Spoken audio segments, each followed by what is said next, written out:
let's meet the second place 4-1 Atlanta Attack, led by their head coach, Mustafa Makins. And now let's meet the 2-2 DC Destroyers, led by their head coach, Barry Hunter. Now it's time to begin. 5 for Atlanta. She's wearing good right hook already for 5. 5 coming out, throwing some big shots towards Tyrecia Douglas. Yeah, Tyrecia Douglas looks like she wants to counter punch a little bit, and red corner is just all over. Team Atlanta is not giving her any space on that night. And tonight he has a game Breedy in front of him, and Breedy he likes to throw hooks. You know, this is a testament of height versus power. You know, the one guy's going to try to stick and move and get up out of there. And he's looking to get those hooks around that guard, around those shoulders. He's just going to cover and throw hard. You know, he's missing a little bit, and he's a little bit off with his distance. And that's a good testament to Marcel Davison. First round, by the way, Bubba. 10-9, Atlanta, big right hook, that upstairs by Breedy. He's been looking for. Both of them are looking for the pride of their team. It looks like Johnson is a little bit more aggressive. Who you believe is winning this one? I think Quincy Williams is doing a... Oh, that's a drop. Down it goes! Oh, that's a drop. Khalid Johnson! Ladies and gentlemen, Khalid Johnson likes to fight. I'm pretty sure within this last 30 seconds... Oh, boy, he got wobbled again. He did with a good left hook. Williams wobbled him again. Can he hang on and not taste the deck? Down he goes. This one's over. That's a roller. Hey, let's go out here and get definitely the win, but he got a lot of points out of that 10-7 victory. That'll end round 5. Even if I wasn't a fighter for TCL, I'd still be a fan. These teams come to fight every week. Nick D getting ready for the LA Tengoose. Whiteman, what's your thoughts? And chime in on the conversation in the live chat here on the TCL YouTube page. Almost a drop. Beautiful left hook by Dupe Akino. I do believe that Michael Fox. So, good right hand right there by Dupe. And that made her wobble a little bit. Best overall performance, but we're just going at it. Big right hand there by Monnier. With this opening season, we will expand to 12 teams. Big right hand. Big right hand. And that is not what DC needs. An uppercut there. I mean, he's just going at it, and he's feeling good about himself because he's letting his arms go with reckless abandon. An echoing left by Nasheed Smith. What's going on? Both fighters, they need to focus on punching into the body so they could, keep their opponent still, and then they work from the body and then go right to the top. Fava pounding away on the body, Amir, as you said. As she does. That is Atlanta style already. This is the second time we've seen Fava come out back within 2 points. You're within striking distance, but you cannot fully go ahead. That victory for his team. Right now it's sort of a chess match, but now they're letting their hands on. Right when I said that, they turned it up. Good counter right hand by Devontae Williams against the ropes, and they're trading and both landing. But one of these times, one of these guys is going to trade, and he's not going to get what he's looking for out of that right there. Dixon and them traded. There goes the trade that we're talking about. And one guy getting the better out of the two. And Atlanta, a young budding superstar, Michael Dawson. Great combination from the start. Yeah, so I have an understanding that Michael Dawson is probably going to pick Obia Breedy apart. Only because I've been watching Michael Dawson and his clever skills and technique. Now tonight, Davis, which was my favorite opponent, my favorite boxer in TCL, came up to me and said, Bubba, I was trying to put on a show for you tonight, had a great opponent, and I just won't be able to do it. So we have Kobe Breedy picking up the slack for Davis, but Dawson is definitely a game opponent. Dawson, every combination, he at least lands. He continues to do that.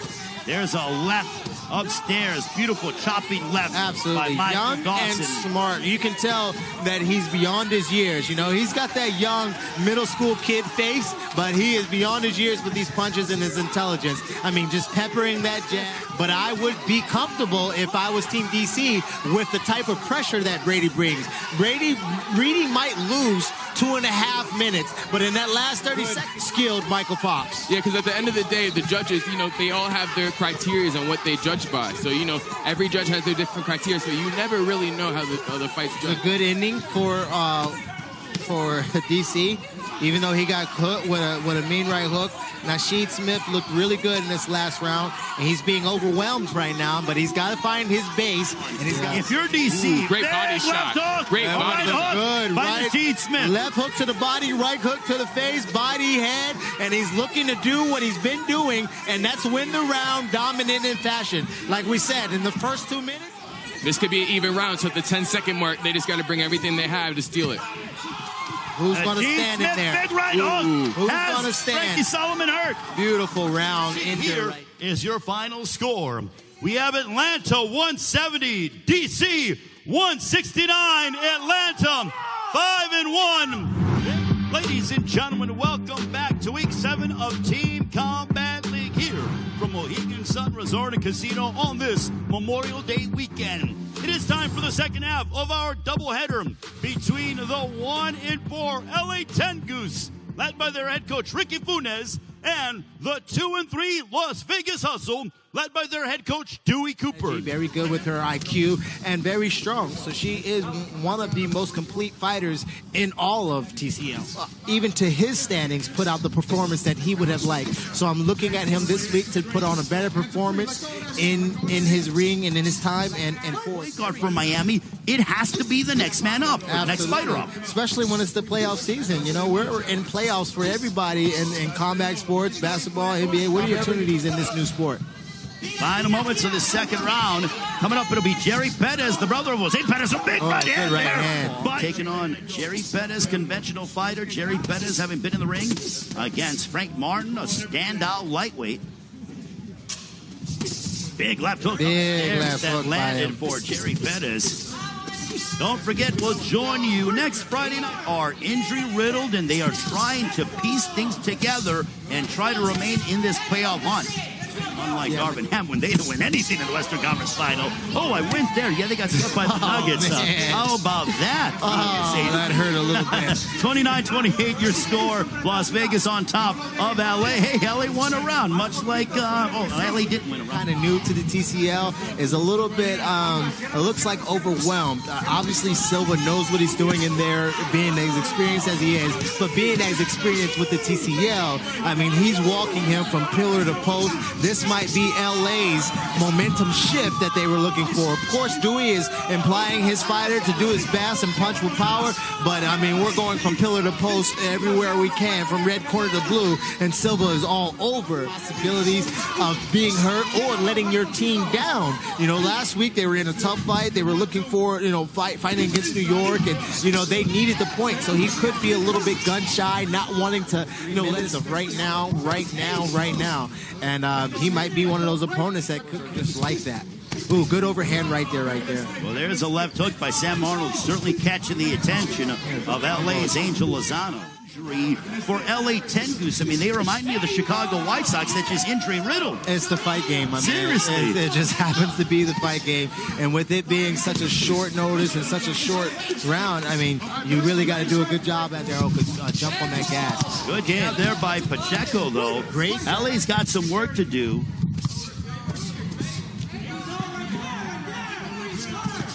Ooh, good left to the body by Sean Bates. Good 1-2 by Deontay Brown, right to the grill of Bates. So you definitely want to have your footwork correct in all of sports, but definitely in boxing. Coming up on a minute to go between Sean Bates and Deontay Brown. Deontay Brown, the southpaw for Las Vegas. And just who he is, and gritty and durable. You know, me being earlier in my career, I used to spar with Ronald Ellis out there in LA, and he gave me... This one is scheduled for 18. Good punch right there by Deanna Hobbs. The fight that Lopez had last week, where it was 12 minutes. It was 2 minutes of just all-out boxing and punching. So I can see this being that same. The board when it comes to women's professional boxing. Look at Lopez go. Yeah, and visually, I would like to see Hobbs really be the star in the heavyweight division, and they have responded. Absolutely. Oh, we're going to have some fun in the summer, and Skylar Lacey having some fun in the ring against Federico Pacheco. Has not been given any easy task from the start to now. He doesn't get any. I feel like Daquan Wyatt has that type of grit, type of, you know, I don't care if you're the best guy, I don't care what your name is or what your stats are, I come here to give my best. On this last couple seconds. Big right hand, down goes White. Is it a knockdown, yes or no? I don't know. That's the last. Maybe not the backseat to some of his friends, you know, being a friend of some of the guys on Atlanta and Dallas. Big right uppercut. Big uppercut by Sam Arnold. He's looking at final score for their Week 7 matchup. We have Las Vegas 171, LA 170. The Las Vegas Hustle are now.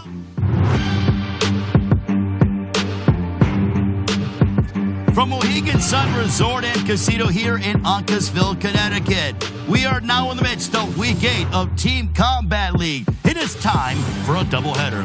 Hello, everybody inside Mohegan Sun Resort and Casino. I'm Ray Flores, alongside the returning Cynthia Conti. Cynthia, great to have you back. So glad that you're healthy. I am so excited to be here, and it can't be any better because Team 8, this is the week someone is going to get eliminated, and we're here for it, and I'm here for it. That is so true, Cynthia. When you're talking about elimination, it'll be LA and Dallas going head-to-head. Now, Dallas is not on the line for elimination, but as you mentioned, LA is. LA needs a win tonight in order to stay in the playoff hunt.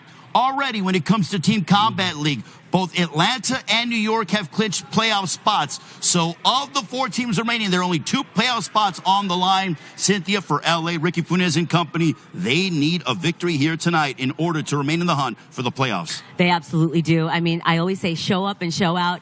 LA needs to show up or they are out. And if you look at LA, one of their strengths has to be the middleweight division. Alejandro Silva and also Vlad Panin. They need big performances from both tonight. Those are the stars that we always look at when we're watching LA. So hopefully they're going to be able to step up, or maybe you never know, those dark horses that want to shine. They might come out with a beautiful knockout, knockdowns, but anything can happen.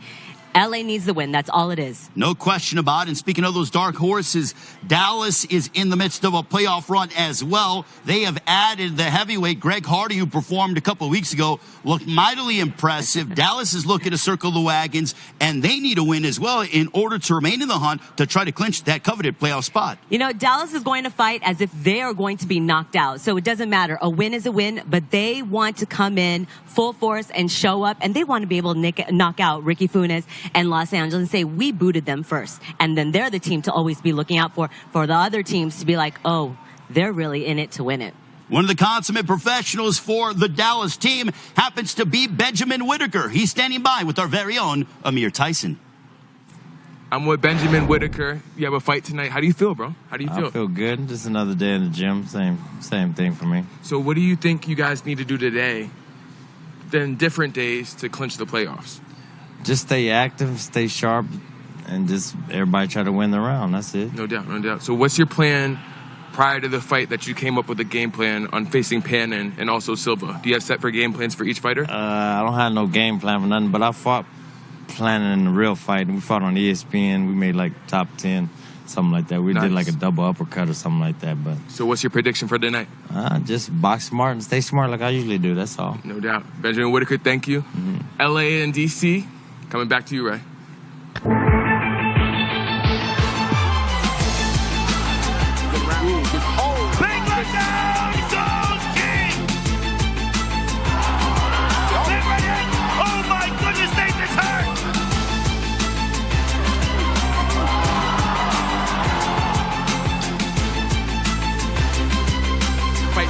Got on the rope, she's throwing relentlessly. My goodness! Great. There's a knockdown!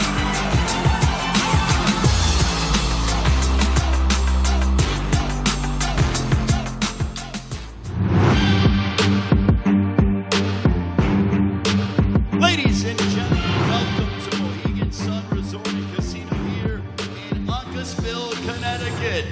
It is time for Week 8 of Team Combat League.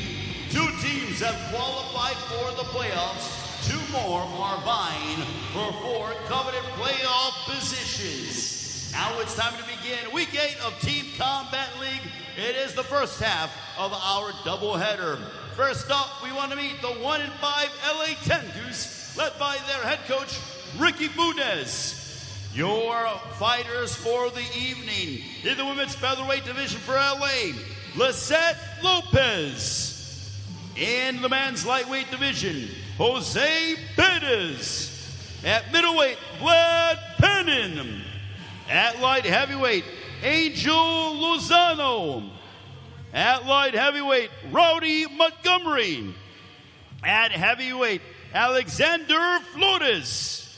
At lightweight, Sean Bates. At middleweight, Alejandro Silva. And at heavyweight for LA Tengoose, we have Cassius Chaney. Ladies and gentlemen, that was your fighters for LA Tengoose, led by their head coach, Ricky Funes. And now let's meet the 2 and 3 Dallas Enforcers as they are coached by A.C. Bryant. In the women's featherweight division, we have Leanna Calderon. At lightweight, Randy Kennedy. At middleweight, Benjamin Whitaker. At light heavyweight, Ambibola Osandirio. At light heavyweight, Isaac Carbonell. At heavyweight, the Dallas Cowboy, UFC veteran and BKB sensation, Greg Hardy. At lightweight, Daniel Bailey. At middleweight, Corey Cadd. At heavyweight, we have Adrian Taylor. Also in the women's featherweight division, Jennifer Miranda. Ladies and gentlemen, that is your lineup for the 2 and 3 Dallas Enforcers. It's now time to begin week 8 of Team Combat League. All right, let's go. Here we go.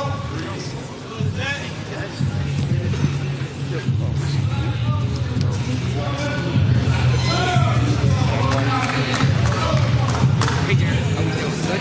Good. All right. Follow my commands. All right, welcome into Team Combat League. It is week 8 here at Mohegan Sun Resort and Casino. Wherever you're joining us around the world, we thank you so much. Boy, are we excited to begin week 8 of Team Combat League. 1 and 5 LA Tengoose and 2 and 3 the Dallas Enforcers. And Paulie, you never want to say anything is predominantly a must-win, but in this particular case, this is a must-win for LA Tengoose. Yeah, mathematically it's a must-win because I believe if they lose this week, they have no mathematical chance of getting even the 4th spot in the playoffs. Team Combat League, which qualifies you for the playoffs. So right now it is Lisette Lopez, Leanne Calderon. In women's boxing, professional boxing, only 2-minute rounds. And right away they are going right at each other. Lisette Lopez actually was involved in one of the fights of the season. What a war that she had a few weeks ago did Lisette Lopez, and they are trading right away. Look at this. Calderon trying to use the ring while Lopez trying to walk her down. Good trading, good action from both sides. Undoubtedly, there's a left over the top for Lisette Lopez.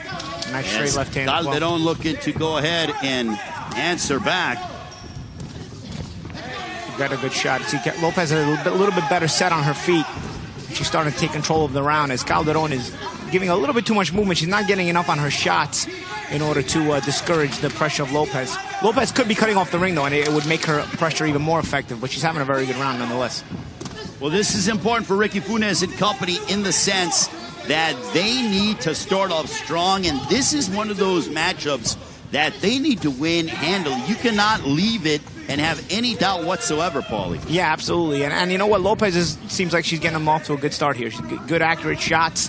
Now she's starting to walk Calderon back, and Calderon now going back, throwing less and less punches. At least before, she was trying to go back throwing punches, but Lopez has had herself a good round and really has backed up Calderon well and landed some very good shots. That'll end round number 1, and that'll conclude the opening stanza here between LA and Dallas. Coming up, we'll have the lightweights, Jose Perez and Randy Kennedy, going at it.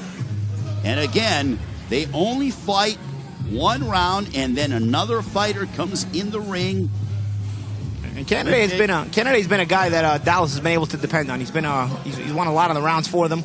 It'll be interesting to see now if he can get back around for Dallas. Because now Dallas, for me, it's pretty obvious they're in a hole. I don't think anybody could have given Calderon that first round. But let's see if Kennedy can get some momentum back for Dallas, or if Perez can give that much-needed 2-round boost to LA, who, like you said, is in a must-win situation tonight. Well, they are 1 and 5 on the season. Also, just so you know, we are on Thursday, June 8th. It is the last day to add free agents to your team. So essentially, the free agent window will close, and teams will have to go with who they have signed already on their rosters. key signings maybe off the waivers or off the free agent market. Well, I'm going to be paying attention. It's going to be very interesting to see who they decide or who the coaches decide to go ahead and try to bring into the fold as we get ready for the playoffs coming up in July with Team Combat League. Fantastic action thus far, Paulie. Yeah, so thus far, it's been good action this season, and things are starting to heat up tonight as well. Good little counter shot there by Candidate, partially blocked, although he gets a good hook in there on Perez. Now, obviously, you have with Dallas, you have Greg Hardy, who is really, he made an impression 2 weeks ago in his TCL debut. So he is at heavyweight. Also, Ambibola Osandario. Ambibola Osandario, yeah. Remember him? Chicago Zone. Yeah, Chicago Zone. And if you remember him, he was involved in the Jesse Smoulier incident. So that is his sort of claim to fame, but he is a terrific fighter. Hey, listen, Bola's got more than that. Oh, absolutely. Bola gets invited to White House dinners and everything. I see you check out Bola's Instagram. Ambibola Osandario. He's a fun guy to follow. No doubt about it. But right now, Jose Pettis is a fun follow for LA Tengoose. But looking to answer back. Randy Kennedy with an echoing right hand. The Kennedy's had himself a decent round so far. I think it could still be up in the air here in the last half of the round. It's a big competitive, but I think Kennedy is starting to get the sharper shots off. Lopez won that round, so a 10-9 in an early lead. But Kennedy comes back with another right hand over the top. He's got the shorter shots on the inside consistently in this round. It's up to Perez to shorten up his shots in those exchanges. Yeah, Pettis is throwing a lot of looping shots, and Kennedy is really been able to deflect those, get away from them, and then counter him with the right hand. Under a minute left here in this second round. Coming up, we'll have the middleweights, Vlad Penn and Benjamin Whitaker, one of our fights to watch. As Amir Tyson spoke with Benjamin Whitaker earlier tonight. They actually fought in June of 2020. Coming up on the final 30 seconds. Again, the shorter punching of Candidate has been the difference here. Again, it's not for lack of trying on the part of Perez. Candidate's done a good job of smothering him and also landing the more eye-catching shots. Yeah, I think Candidate certainly has been able to get the better of Jose Pettis, and then he steps in with the left hook. So now Candidate is moving forward. Oh, good slick moves there. And he slips him, and I think we're even after two, Paul. It's not for lack of trying on the part of Pettis. This Candidate was better. And it's just that, you know what, it's only one round, but every round is so important, Paulie, as we take a look back at some of the action from the second. Yeah, and it certainly is very, very important. See, Perez was just having trouble tracking down Candidate, essentially. Look at it, Candidate had him consistently missing. And then when he hadn't have him missing, he was smothering him. He was able to a little good shot there on the inside from Perez, but overall, it was Candidate with the better eye-catching shots. There was one of those right there at the end of that replay. So here is Benjamin Whitaker and Vlad Penn, and they actually fought at the MGM Grand in June of 2020 in the bubble, in which Penn came out with a majority decision in a very close fight. That fight certainly got a lot of attention and went viral on social media, and here they reunite in round 3 of Team Combat League in Week 8. A lot of times when it's a majority decision, both guys come out thinking they won the fight. So might be some unfinished business here for both of them. Okay, so Candidate won that round, so we are even at 19 apiece. Ray Flores, Paulie Malignaggi, Cynthia Conti, Amir Tyson here at Mohegan Sun Resort and Casino as we begin the weekend. We appreciate all of you joining us wherever you are around the world on the TCL YouTube page. Whitaker's coming out a little more aggression this round than I've seen in the past during the season. Maybe it's a matter of unfinished business to do with Pannon. If you're Ricky Funes and company, you need Pannon and Silva to win your respective rounds because they have been the stars of LA Tengoose throughout the season, even though they have a 1-5 record. Yeah, in a season where a lot of them have been undependable, Pannon and Silva have been very dependable, but so far Pannon looks like he's getting outworked a little bit here, and he's having trouble getting that lead hand working the way he usually gets it. I'm seeing Pannon rush things a little bit, Paulie, and that's typically not in his MO. Yeah, now he got off a little combination there, but overall he's got to get off a little bit more here as Whitaker has has the advantage in the first half of the round for me. Good left hook to the body by Benjamin Whitaker as Pannon looking to answer back. Whitaker is 15-10 as a professional. He's a crafty veteran. Yeah, and honestly, what I'm seeing from him in this round is he's holding his ground a little bit more than he has in the past during the season, and is doing him well because his awkwardness is allowing him to set up the offensive Pannon is sort of just forced to cover up on. He's not able to time him. If you are LA, they are trying to sneak their way in the playoffs. 2 big right hands by Benjamin Whitaker. Under a minute left here in the third round. Yeah, Pannon caught him with a little short little left on the way out, but again, competitive here as Pannon now trying to step up in the second half of the round here and trying to get this round back. I do like the body work that we are seeing being exhibited by Vlad Pannon. Johnny Callis separates them. Pannon rip into the body, Whitaker. Whitaker has a tendency, though, one thing that has been working against him is that he fades towards the end of a round. And as he goes backwards now, it's not a good look for Whitaker. Yeah, Pannon trying to close stronger here. Could leave the round up in the air. I do think good right hand there work by Whitaker. Good right hand by Benjamin Whitaker. I think overall body of work, though, you would have to give it to Benjamin Whitaker. Yeah. But, again, judges sometimes, they go with what they remember. Yeah, and Pannon's having a good end of the round here. He's winning some good shots here in the late part of the round. That'll end the third. Pannon and Whitaker went at it. Very close round, man. Styles make fights. Yep. Coming up, we will have Angel Lozano, light heavyweight for LA, and Ambibola Osundario for Dallas, the newest addition to the Dallas Enforcers. We'll go back and take a look at some of the action.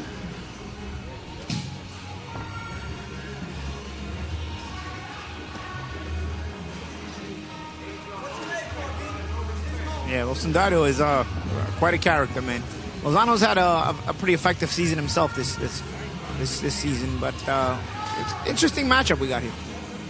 Completely agree with you. Especially after a round where it was up in the air, Ray. Well, now, and here we have Angel Lozano, who, you know, he's been one of those guys that you look at fighters who are given an opportunity with Team Combat League.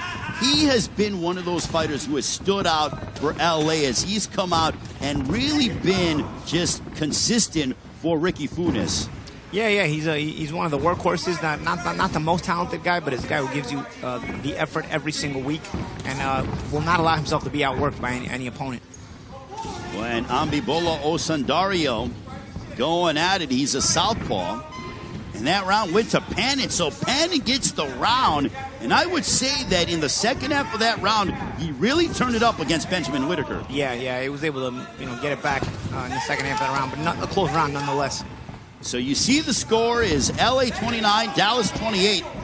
So LA has jumped out to an early lead. But here comes Ambibola Osundario.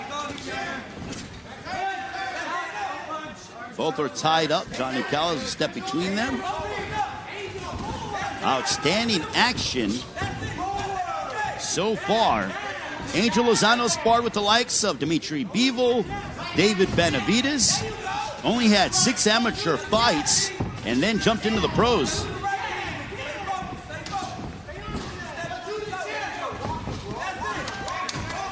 Osundario has landed the more effective shots. I think that his southpaw style might have Lozano a bit at bay. Yeah, good idea to go to the body there for Lozano in that last exchange, but overall, he's not been able to track down Osundario. And Osundario's kind of controlled the distance with a good jab for most of the round. Still a minute 20 to go, though. A good hook there by Lozano. Lozano picking up the pace here. It's one of those rounds where I think it's still kind of up in the air, Paulie. Absolutely. And if Lozano picks up the pace, he can certainly be effective as he has in pockets of this round. Yeah. Nice right hand down the center for Lozano. Another right hand. Lozano is throwing them shorter, more compact shots, and that seems to be affecting Osundario. Yeah, Lozano trying to pick it up here in the second half of the round. He's done a good job so far. Osundario has to shorten up that left hand. He's kind of gone over the top of it a few times with it.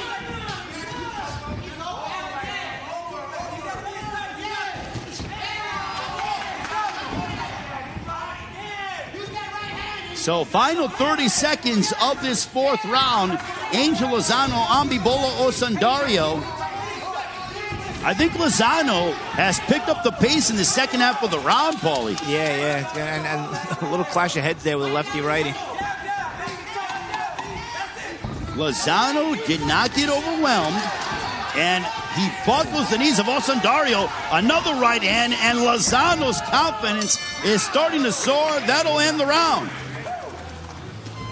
I think Lozano, he started off a little bit slow, then he picked it up, and then he took control down the stretch. Interesting round, man. Again, Lozano with maybe the shorter shots there that may have made a difference. Yeah. Take a look back at some of the action here from this fourth round. We got Rowdy Montgomery coming up against Isaac Carbonell for Dallas.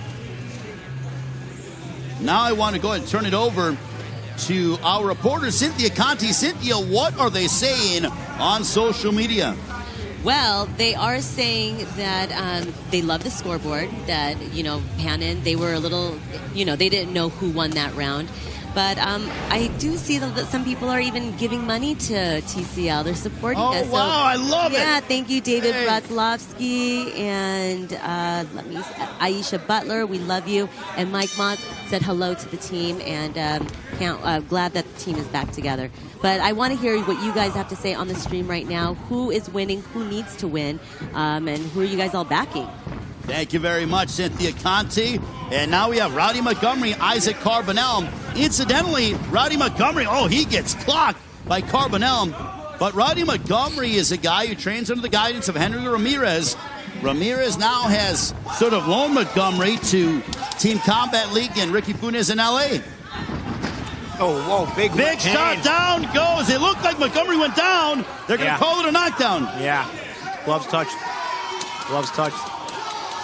So that is big, because essentially what that does is that ties up the matchup for the Dallas Destroyers. Yeah, the round goes, but yeah, that's big if this advantage continues here for Carbonell. So Carbonell has started off strong. Rowdy Montgomery tastes the canvas. He said it was a push, but I'm sure Mike Mazzulli is going to come in between rounds and take a look at that. So, guys, if we can bring that up. I think it was a good left hand. What the problem Montgomery had is he stood straight up on the ropes and took the full brunt of it. I agree with you, Paulie. I think it was a knockdown, but Rowdy Montgomery looking to get Rowdy in the ring and try to pick up the pace for LA here. Very important to keep yourself a small target when you get trapped up against the ropes. It's very difficult when you stand up straight and square up. You know, sometimes you see guys standing up straight against the ropes, but they blade off their shoulder at least. You got to do one or the other. You got to stay lower, you got to blade off. You can't stay square against the ropes. Guys like Roy Jones used to get away with it, but that was Roy. Yeah, of course, and there's only one Roy Jones, and obviously these guys are certainly not him. Johnny Callis gets between them, will allow them to keep going, and a nice left for Isaac Carbonell.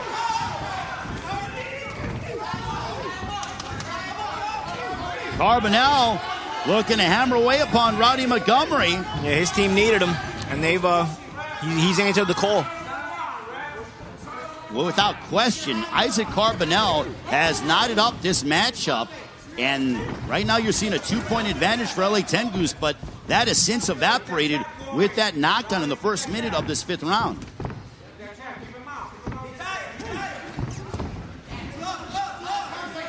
So, key moment here for Dallas and LA.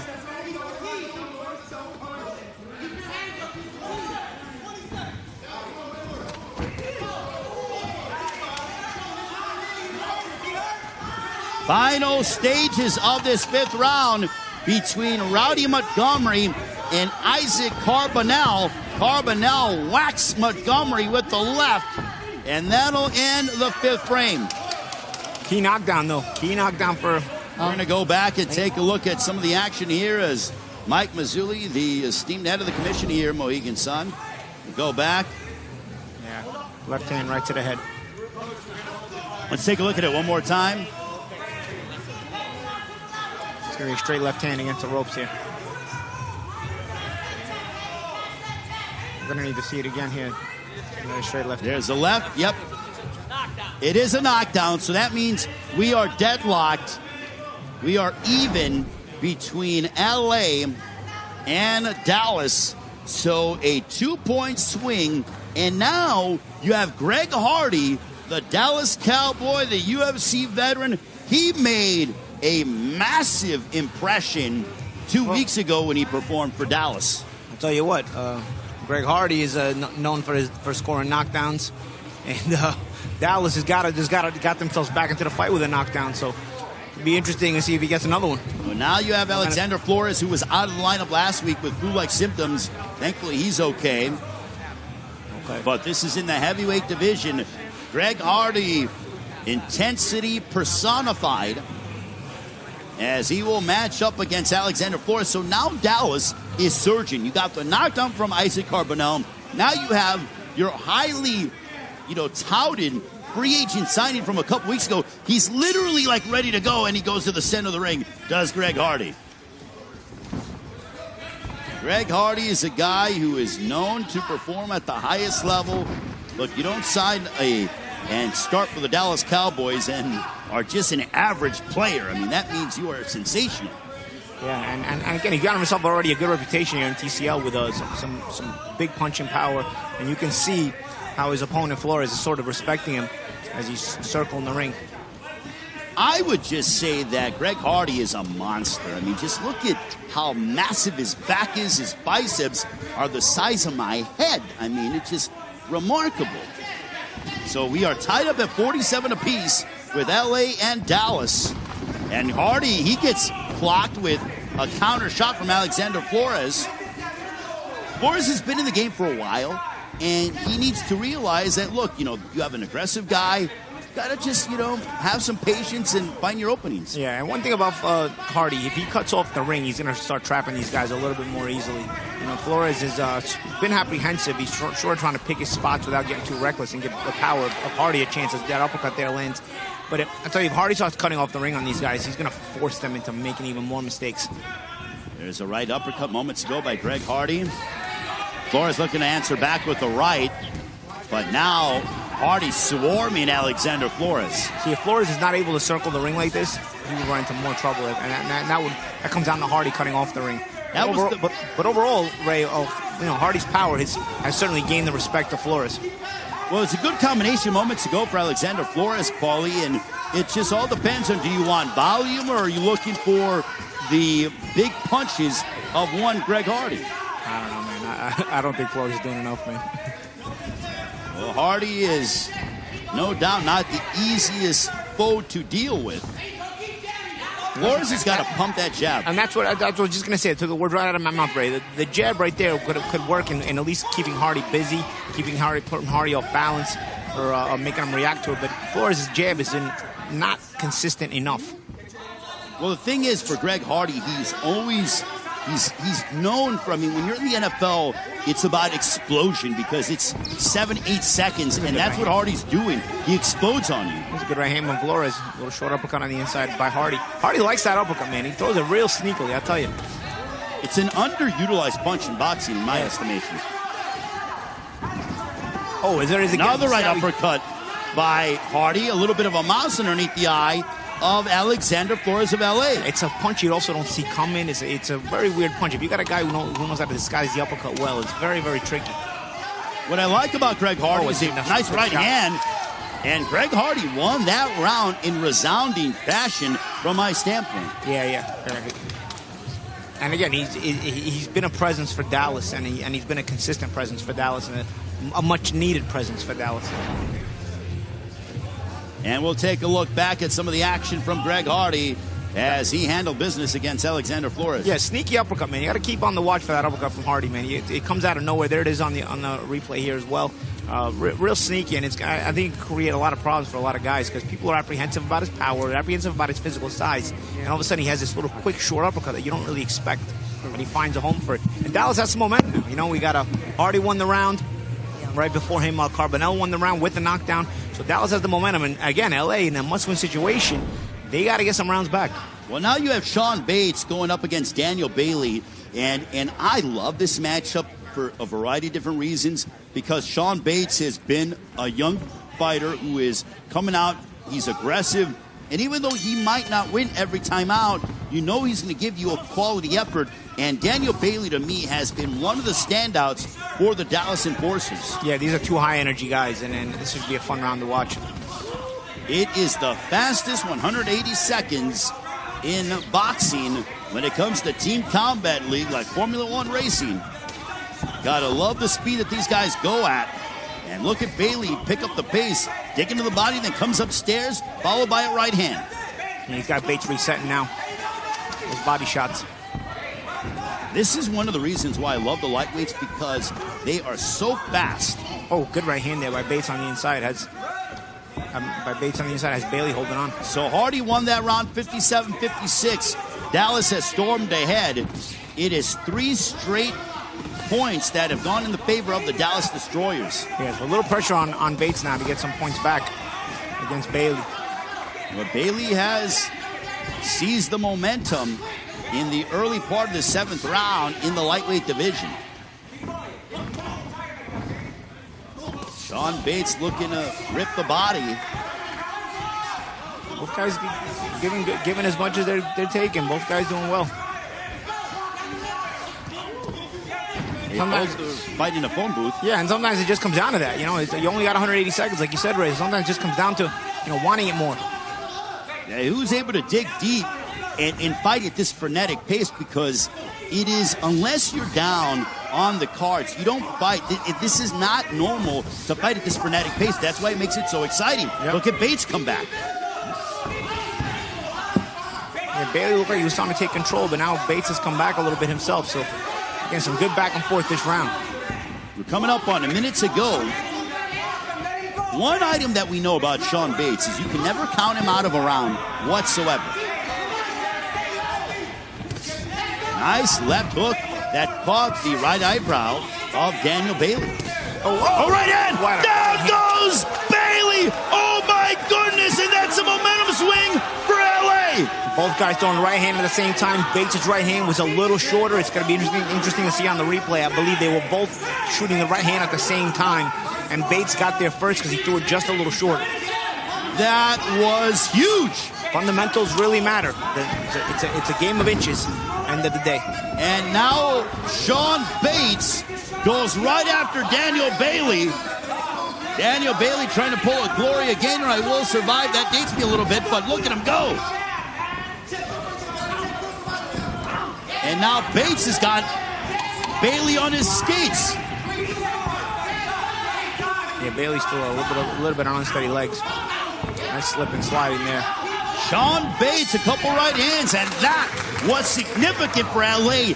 That is the momentum shift that they needed. And boy, oh boy, what a moment for Ricky Funes in LA. The fighters are answering the call. A few rounds ago, Carbonell got the knockdown when his team needed the momentum, and now Sean Bates gets the knockdown when his team needs the momentum. Let's see this replay here if we can see it. And you're going to see, yep, both guys both right hand at the same time. And Bates got there first. He took off just a little quicker, and he was a little shorter with the right hand. So now we have Alejandro Silva and Corey Katz. So now it is of the mindset that LA is going to one of their standout stars, Alejandro Silva, who we know has been known for dramatics. He had a knockdown a couple of weeks ago where LA needed it to stay in their matchup against New York. And after getting the momentum from Bates now, LA going to one of the best on their roster, they have a chance to kind of start getting some comfort with that lead. But Cad is not just going to hand it to Silva. Let's see. And Alejandro Silva's absolutely chiseled. Both guys in phenomenal physical shape. Now Corey Cad looking to turn things around for AC Bryan and the Dallas Enforcers. So LA is on top 66-65. No, it's got to be more than that. It was 57-56 last round. Oh, no, LA won a round. LA won the round, yep. Yeah. So it is 66-65 for LA. Back and forth. See Silva trying to press Cad. Cad needs to keep Alejandro Silva at bay with his jab. But Silva looking to get on the inside and unleash those vicious hooks that he has. Yeah, those straight punches will get Silva to slow down a little bit, but you got to be consistent with them. And Silva trying to force his way in here. Silva, though, and I like how he attacked the body. Oh, overhand right for Alejandro Silva on Corey Cad.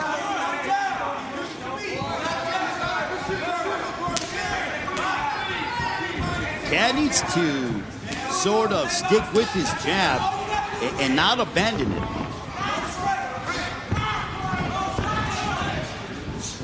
It's clear that Silva, though, is looking for that home run shot. Yeah, well, he's trying to put the pressure on Cad. He's trying to force the mistakes. The thing about Silva is he presses you so much that he will draw mistakes out of you. Cad has an awkward movement, but a lot of times he over-moves, and he'll make too big of a defensive move and put himself out of position. And Silva's trying to take advantage of it now. Silva just nailed Corey Cad with the left hook and a right. And that's another thing about those big defensive moves. They fatigue you because, it's hard to keep up with them. And Silva realized this, and he's starting to bring the pressure. There is some reddening of the nose of Corey Cad as Alejandro Silva looking to attack Cad as we approach the 60-second mark. A right hand for Silva. That's got Cad going backwards. Not enough deception. A lot of movement on Cad, but not enough deception. It's got to be tricky deception if you're going to trick Silva, because Silva otherwise will close that gap on you and make your life miserable. I'd like to see some feint side of Corey Cad in, use some more head movement. Yeah. But I think undoubtedly, Paulie, this is no doubt around in favor of Alejandro Silva. Yeah, Silva's been bossing it here. And again, much needed from LA, as tonight they are out if they don't come up with a win.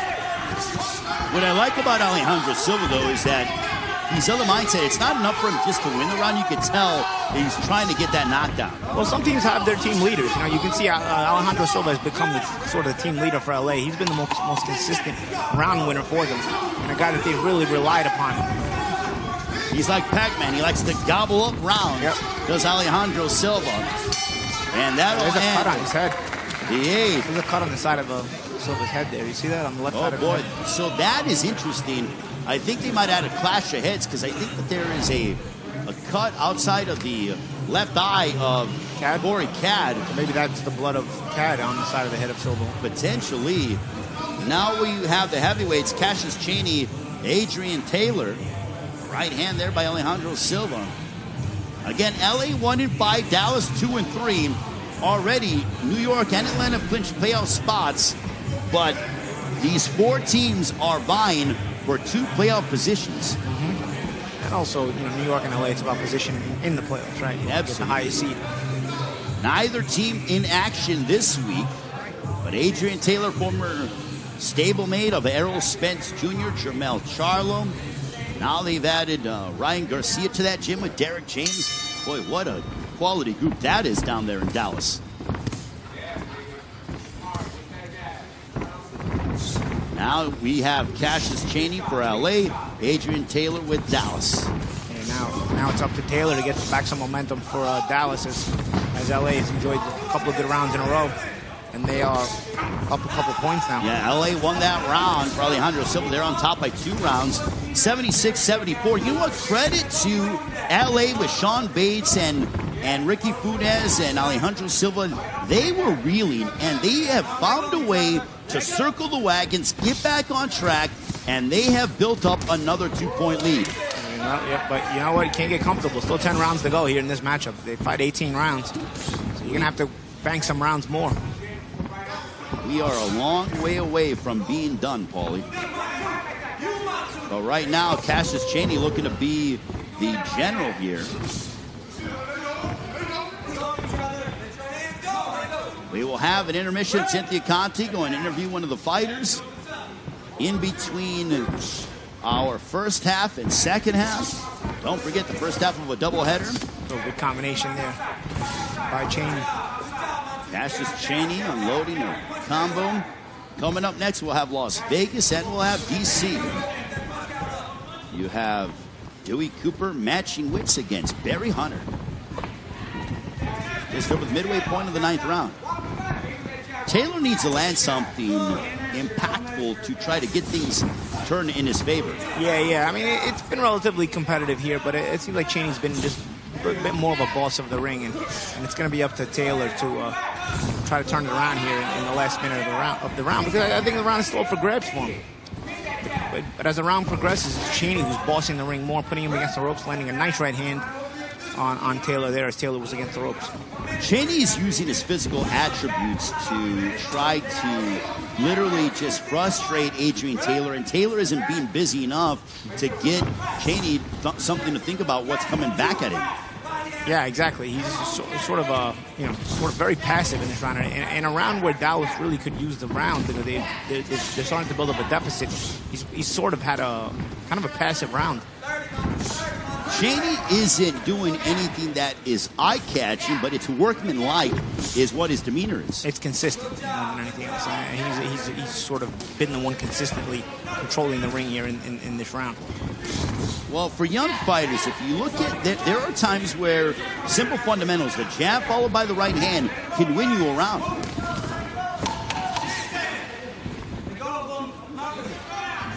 Cassius Cheney has and will continue the momentum with LA as LA Tengoose needs this one. It's win or go home for them, and that'll end the 9th round. For me, that was another LA round. I would have to say that they are really moving in the right direction. And in a time when things looked not good for them after getting the knockdown for Isaac Carbonell over Rowdy Montgomery. And we will go back and check out some of the knockdowns that we've seen in the first half of this particular matchup. There was Isaac Carbonell putting down Rowdy Montgomery. That was a 10-8 round, a swing in their favor. And here's the knockdown by Sean Bates as he put down Daniel Bailey. And when you're able to put down Daniel Bailey, I think that speaks volumes as to your tenacity. Yeah, exactly. And again, they're fighting with the urgency needed. LA is. LA needs to have that urgency underneath them this week, especially more than anything else. As mathematically, they're eliminated if they don't win this weekend, and they've shown that thus far in the first half. Well, LA is 1-5 on the season. Dallas 2-3, as they are without a doubt. It is win or go home for LA. If they are victorious, they will remain in the playoff race. And LA won that round with Cassius Cheney, 86-83 at the break. It is a 3-point advantage for LA. And now we are going to send it to our very own Cynthia Conti. And Cynthia Conti is going to be standing by with Greg Hardy, the standout heavyweight. And once again, here is Cynthia Conti. Greg Hardy, you just performed. You look tired. You look exhausted, and I know you have to fight again. But you did pretty well. You won that round. How do you feel? Feel great, man. Ready to go again. Had a great opponent, man. You can tell he's seasoned. He's in there making good moves, but it's now time for me to step up for the next level, come back with some counters, come back with some different strategies, and bring home another one. I think you are throwing off a lot of people's plans because they don't know what to do. You're throwing in some very sneaky uppercuts, which is a very underused punch that they throw, and you're throwing a lot of them. Sometimes, you got to switch it up with a big man, walk him down, be heavy. Sometimes you got to switch it up with the boxing, and I'm here to show people that I got a little bit of both. I'm here to definitely advance my skill set, but I do have a base skill set, and I'm going to put it on showcase today. Which is harder, football or boxing? Don't try either unless you're ready for a whole lot of pain, man. It's a work day in e-sport, and these men deserve to be saluted. Well, best of luck to you. And women, excuse me. Thank you very much. Best of luck. Back to you guys. Greg Hardy joining us. Hey, I like what Greg Hardy said. He goes, don't try either unless you're ready for a lot of pain. I mean, there's the reason why they call this the hurt business for a reason, Paulie. Absolutely, man. You got to be ready to do both. You got to train to do both. You got to be mentally in the right place when the bell rings. Oh, great to hear from Greg Hardy, the standout heavyweight for Dallas. And you know what? There have been guys who made impacts, but man, Greg Hardy has really made a significant impact for Dallas. And if you look at it too, on the opposite side, for Las Vegas, we'll see in the second half of our doubleheader, Michael Hunter with Las Vegas free agent signing, impactful signing at heavyweight. And it's also some name signing. Michael Hunter has been a top world level contender, been in with the likes of Alexander Usyk and the like. Greg Hardy, obviously well known at multi-sport athlete as well. Starting to also attract some bigger names here at TCL. All right, so now we have the lightweights, Jose Perez, Javier Fernandez going at it. A 3-point lead for LA as they are in a win or go home type of mindset. as they sincerely need this big win in order to remain in the playoff race. Also, want to let you know that there are going to be some postseason nominations, 3 each. There will be the Sugar Ray Robinson Most Valuable Fighter Award, the Ali Frazier Fight of the Year Award, awarded to the 2 fighters that participated in the most exciting TCL round of the year, the Mike Tyson Rookie of the Year Award to the most outstanding fighter making their pro debut at TCL, the George Foreman Most Resilient Fighter Award, awarded to the most outstanding fighter 35 years or older, the Muhammad Ali Community Service Award, and the Custom Auto Coach of the Year Award. So 6 postseason awards that will go ahead and be given during the Mega Brawl in the middle of July. And these guys are looking to get an award just for getting this round here. They've started out with the fist flying, Perez and Fernandez. Yeah, they are absolutely going at it, are these 2 combatants. My goodness, look at this ball. Yeah, it's like one lands and the other one answers. They both continue to go back and forth. They are no doubt looking to go for that Ali Frazier Fight of the Year Award, the most exciting TCL round of the year. Boy, they're picking up the pace here. Is Jose Perez and Javier Fernandez. Yeah, Perez starting to take a little bit more control here. He had a little bit more trouble in round 1 against Randy Candidate, but here against Fernandez, he started to find a home for those shots more consistently than is Fernandez. And around we both have traded well. What I love about Team Combat League is even if you lose the first round and you lose it 10-9, you come out, you win your round, but you know what? It's even. And if you get a knockdown, you get a point to your team. Every point counts. Yeah, exactly. And the responsibility on you, I think the microscope is even more on you because you only have 1 or 2 rounds to get it done. This is Perez's 2nd round tonight, and you can see he's fighting with a lot more urgency. And also, he's got a sweat. He's glistening. That means he's warmed up. That means he's ready to go.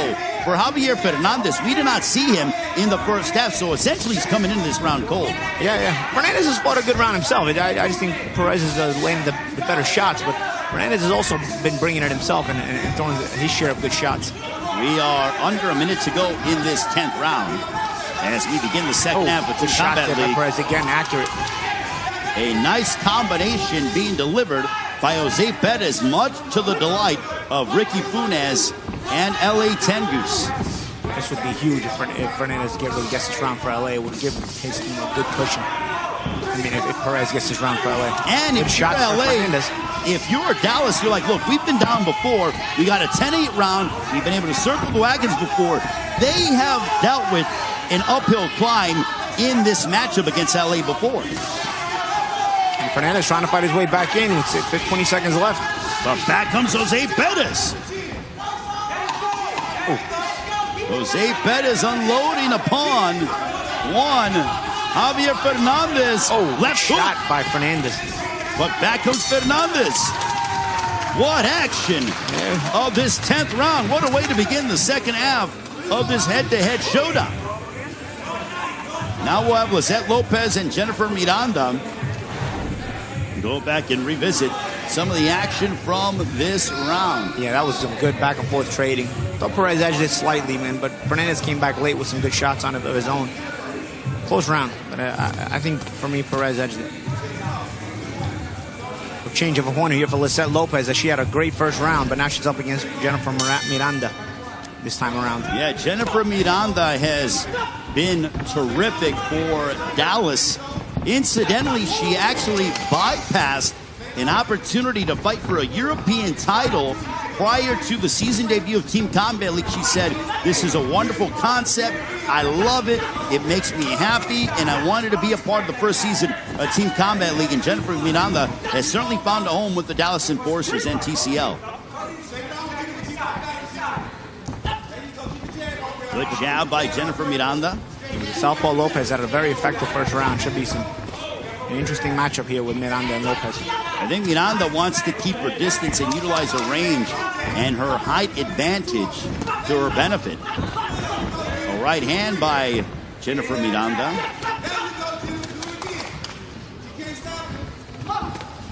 But Lopez is certainly so crafty, and she's tough. Yeah, she's aggressive. Lopez is more set on her feet than a lot of the women I see. You know, she's set on her feet, so she knows. She kind of has a really good idea of what she's going to do and not do. She knows how to put that pressure on you. Miranda moves around a lot, and she throws some awkward shots, and she's consistent.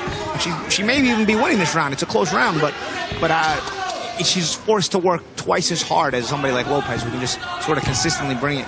So Perez won that previous round 96-92, but I think Jennifer Miranda is doing well to try to cut into this LA Tengoose lead. Yeah, and Dallas really needs this round. You know, this is very imperative. Miranda's having a good round, but Lopez, again, consistently trying to bring it to her. But Miranda doing well with that in and out. Also, that height advantage she has throws a lot of people off. Terrific action between Lisette Lopez and Jennifer Miranda. Lopez looking to get on the inside against Miranda. Miranda looking to keep her at bay. And the women go at it. My goodness. Yeah, good round for Miranda, I think. You know, Lopez tried to bring Miranda with that in and out style. Was able to change range on Lopez enough to confuse her. Well, now here we have coming up next in the light heavyweight division, two guys who were successful, Angel Lozano and Isaac Carbonell. But we go back and take a look at some of this action with Jennifer Miranda and her adversary, Lisette Lopez. Lozano and Carbonell had different opponents in the first go-around. Now they're up against one another. Yeah, Lozano victorious over Amibola Osundario. Meantime, for Isaac Carbonell, he put down Rowdy Montgomery, a 10-8 round. I believe it was a clash of heads. Carbonell, a southpaw conventional, is Angel Lozano. This in the light heavyweight division. Yeah, good knockdown supported by Carbonell there in that first round. That was really key. But Dallas have not done a lot since, so they're hoping that he can bring the momentum back. Lozano gets put in there. He's the pit bull. Once they said Carbonell got the knockdowns, they said, LA said, all right, let's put the pit bull in with Carbonell this time around. Well, Lozano, he has I like how he's very light on his feet. He bounces around well, looks to unload that left hook. Sneaky right hand that landed. Carbonell looking to unload that left.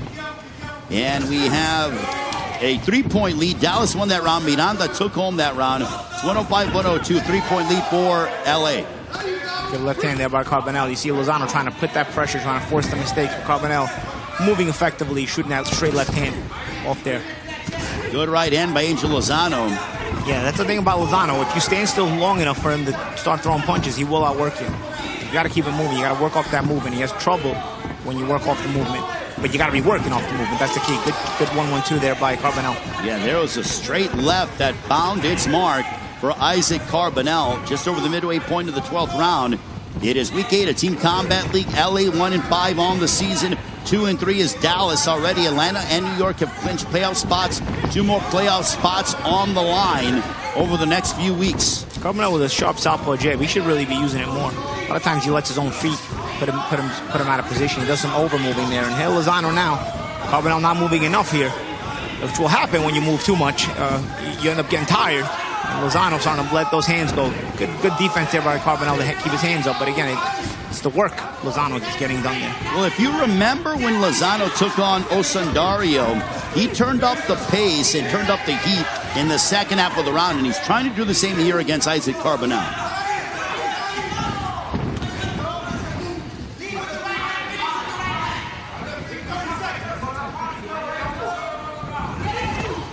A straight left by Isaac Carbonell. Yep. Carbonell has done terrific for Dallas. A 2-point swing in his first meeting against Rowdy Montgomery. And now, lo and behold, he is getting the better against Angel Lozano. And Carbonell very savvy the way he moved. Good counter shots there as well. Using Lozano's effort against him. But there's been spots where Lozano's had the advantage through this round. So it's going to depend on what the judge is like. I think Dallas is cutting into that LA lead, and things are getting tighter without question. Cynthia Conti, what are they saying on social media? Right now, there is a poll. Dallas Enforcer 64%, LA Tengoose 35%. That's the poll that who's going to win tonight. But a lot of the chat has been that it's D-Town. LA's not doing enough. So. All right, so there are a lot of Dallas fans that are chiming in. Those votes must have come in before they started fighting. Yeah, I would have to say. Right now we got Sean Bates and Randy Candidate. Sean Bates with a knockdown over Daniel Bailey, a 2-point swing. And he did that in the final minute of their round, back in round number 7. So Sean Bates, he's a spark plug for Ricky Funes and Ellie Tengoose. But for Andy Candidate, he has been a consummate professional. He's been you know that you're going to get a quality performance out of Candidate week in, week out. Yeah, Candidate's been one of the guys that Dallas relies on. He's been very reliable himself. Good boxer, knows how to punch off the move, good hand speed. Good counter right hand there by Candidate. Scoring update, it was Carbonell victorious in his previous round. So 114-112, a 2-point lead only for LA, and the second half has been very much looking in the way of Dallas. We'll see if Candidate can pick up the pace here and make it a 1-point advantage only for LA. Candidate is a good counterpuncher, but Bates has been first consistently here, which could really affect the judges' opinion of how the round goes. It's been Bates consistently being first. It's not always landing, as actually sometimes Candidate lands some sharp counter right hands, but it's important to show the judge that you also know how to lead and not just counter. Bates is extremely effective when he doubles up on that jab. Curious to see if he'll go back to that. There he goes, doubles up on the jab, and he literally absorbed a shot from Candidate. We have 80 seconds to go in the 13th round. A couple of counter right hands by Candidate. You're seeing Bates double up on the jab, and Ricky Funes saying, there you go. Wants to see more of that. It's that counter right hand there from Candidate. He's very sharp with that shot. Well, Candidate's almost waiting for Bates to throw that jab, and then as Bates is midway through sending the jab, he literally throws that right hand on the mark. Yeah, he rolls very well with it. A lot of times, though, the Candidate's guilty of only looking for that. That's the problem, because Candidate has good shot, good right hand there by Bates. Sometimes Candidate ends up waiting and almost just looking for an opportunity to throw that counter right hand and roll there.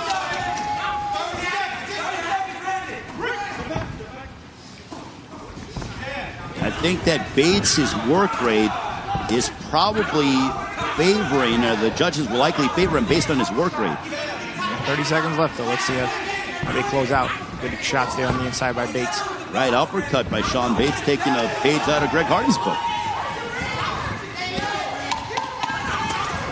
Final moments. Kennedy with some good shots there to the body and to the head.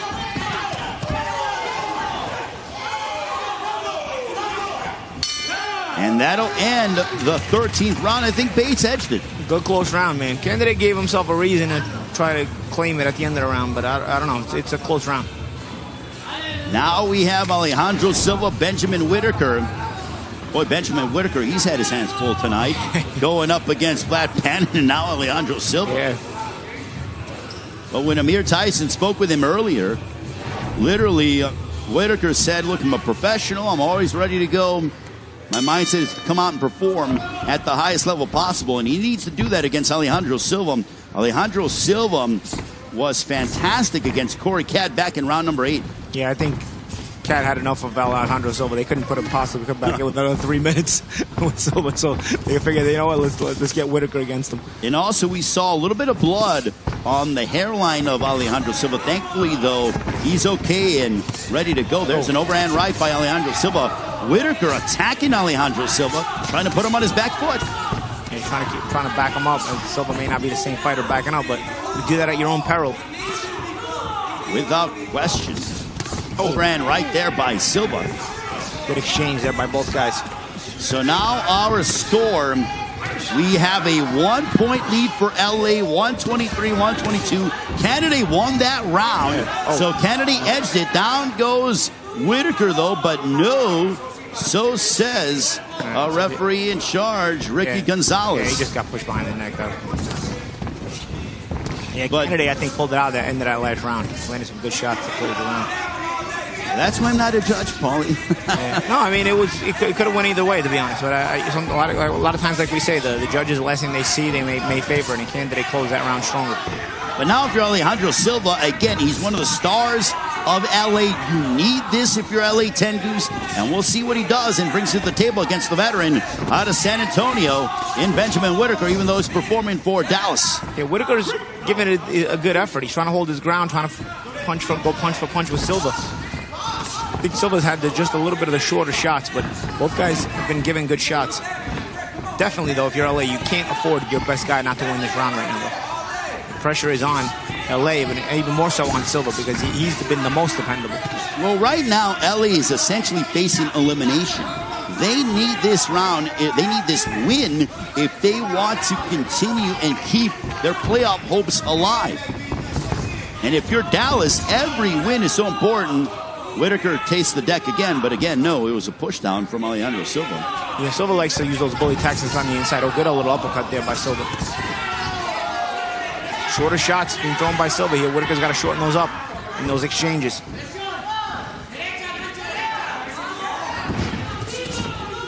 A left hook for Alejandro Silva, under 30 seconds left.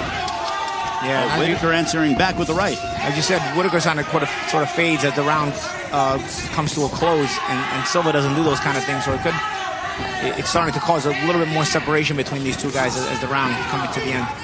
This is a massive round for both, but more so for LA Tengoose, because if you're even as we head to these final rounds, that would be extremely detrimental and put a lot of pressure on your team. Especially when you got Greg Hardy coming up soon, you know? Oh, absolutely. And you saw Whitaker stumbling around, but again, another quality performance from Alejandro Silva, the LA Tengoose middleweight.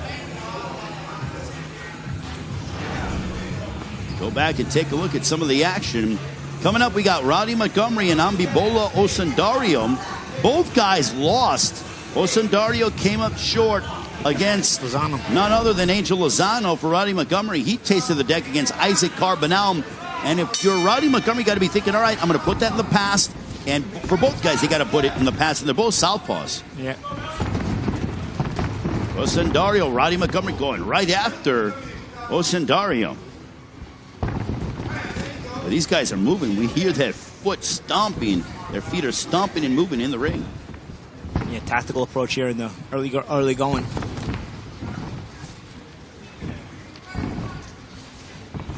$133-131. That was a big win for Alejandro Silva. A 2-point lead for LA Tengoose. Really appreciate Josh with keeping us updated with the scores and also our fine staff here. Ahmed Sheikh, our CEO, in the house, enjoying the action for Week 8 of what has been a quality start to Team Combat League here from Mohegan Sun Resort and Casino. There's a jab followed by a left from Osundario. Osundario with a little bit of awkwardness. He's got a big reach, so a little bit of awkwardness with that jab. He's a terrific athlete as well. You just tell, I mean, he's ready to unload upon Roddy Montgomery. But also, when you train under Henry Ramirez, and Henry Ramirez doesn't take anybody. Henry Ramirez, former trainer of Chris Adeola, along with Josecito Lopez, has had some quality guys, and he believes Roddy Montgomery can certainly be something. Yeah, and Montgomery showing the goods here. This is still a good competitive round here as we come into the second half. Still up for grabs, in my opinion. Now, I don't know if he, his hairstyle, if he colored his hair to try to match his trunks with LA Tengoose, but I think it works for him. Awkward entrance there by Osundario, trying to put Montgomery out of position. Landed a couple of small shots. This is going to be one of those rounds where even the little details may come into matter because it's very competitive. Hard to tell them apart so far. Yeah, you want to see the epitome of a toss-up round? Look at this 15th round with Roddy Montgomery and Ambibola Osundario. This one at light heavyweight. Montgomery has to start trying to lead a little bit, though. He's waiting a little bit too much here. And Osundario has been first consistently. Not a lot has landed for either guy, but Osundario has been a good job of being first, and that could come into play. Yeah, who's going to be first at the table seems to be the impetus for either guy. I think it is favor of that of Osundario. We are in the money rounds here at Team Combat League. And again, Paulie. Shot there by Osundario. Osundario with the left. Montgomery had a sort of a frustrated look on his face. He can't figure out the movement, the awkward movement of Osundario. And before you know it, the round is over here. I think that left, as Montgomery went to the ropes, might have solidified the round for Osundario. And we will head towards the 16th round. Cassius Chaney and Adrian Taylor. That's why when the guy's awkward, you just got to take the Lozano approach. Just take it to him. Forget about the timing. You're not going to time an awkward guy. Just take it to him. I think Lozano had a good approach against Osundario.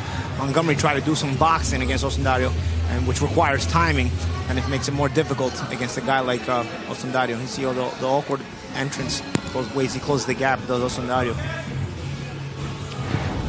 Now we have round 16 in the heavyweight division. Cassius Chaney, Adrian Taylor. Chaney was successful against Adrian Taylor in their first meeting back in round 9. What will round 16 bring? We're about to find out. Yeah, Chaney did a good job controlling the ring, so Taylor's got to put the onus on now on Taylor to try to take control of center ring here, and that's what he's trying to do here. Trying to back up Chaney to the ropes. It's almost as if he heard you, Paulie. But back comes Cassius Chaney. Chaney absorbed that early onslaught. Now he's going back to work with what led him to victory in that round with the jab followed by the right hand. Yeah, Chaney's a good mid-range fighter. He sort of kept control of the ring, keeping it at mid-range. Backing Taylor up against the ropes the first go-around. Let's see how they go here. There's a slight clash of heads on the inside. Yeah, they both, Adrian Taylor said, hey, my bad, as we take a look at and Osundario won it, so it is a 1-point lead for LA Tengoose, 142-141. This is another big round for LA Tengoose. You do not want to be tied up, especially, guess who's coming up next? Greg Hardy's up next for Dallas. Yeah, and also a big round for Taylor, because if he can give his team a point here with Hardy coming up, it really makes a big difference. Taylor attacking the body of Cassius Chaney. He's in the chest of the LA Tengoose heavyweight.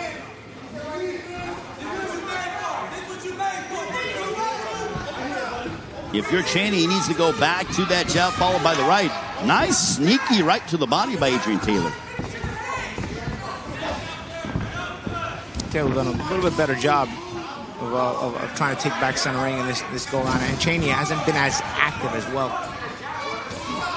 I think Chaney needs to double up on his jab more and utilize his height and his reach. I mean, it won him the previous round, but Taylor has been able to get into a bit of a rhythm here. I think Taylor, what he's done is he's done a good job of making that left hand of Chaney not be as effective. You know, slipping, sliding around, trying to use that head movement. Still been a challenge to close the gap as he does here, but and get smothered. But nonetheless, it hasn't just given it away to Chaney due to Chaney's educated left hand. Under 47 seconds to go in this 16th round, and also I do like how Taylor has implored, tying up Cassius Chaney and forcing him to reset and try to get back into rhythm. Yeah, sometimes some styles just don't gel well. These two guys, between the first round and now we're up to the last 30 seconds here, they haven't really gelled well as far as being entertaining. But nonetheless, you still got to be effective. Good right hand there by Chaney, and in a close round, every little bit is going to help you. Absolutely. There was a jab followed by a right hand. Chaney looking to pick up the pace here towards the tail end of the 16th round. Is it enough to win him the round? Who knows? Yeah, there's a couple clashes of heads this round as well. And that'll conclude the 16th frame.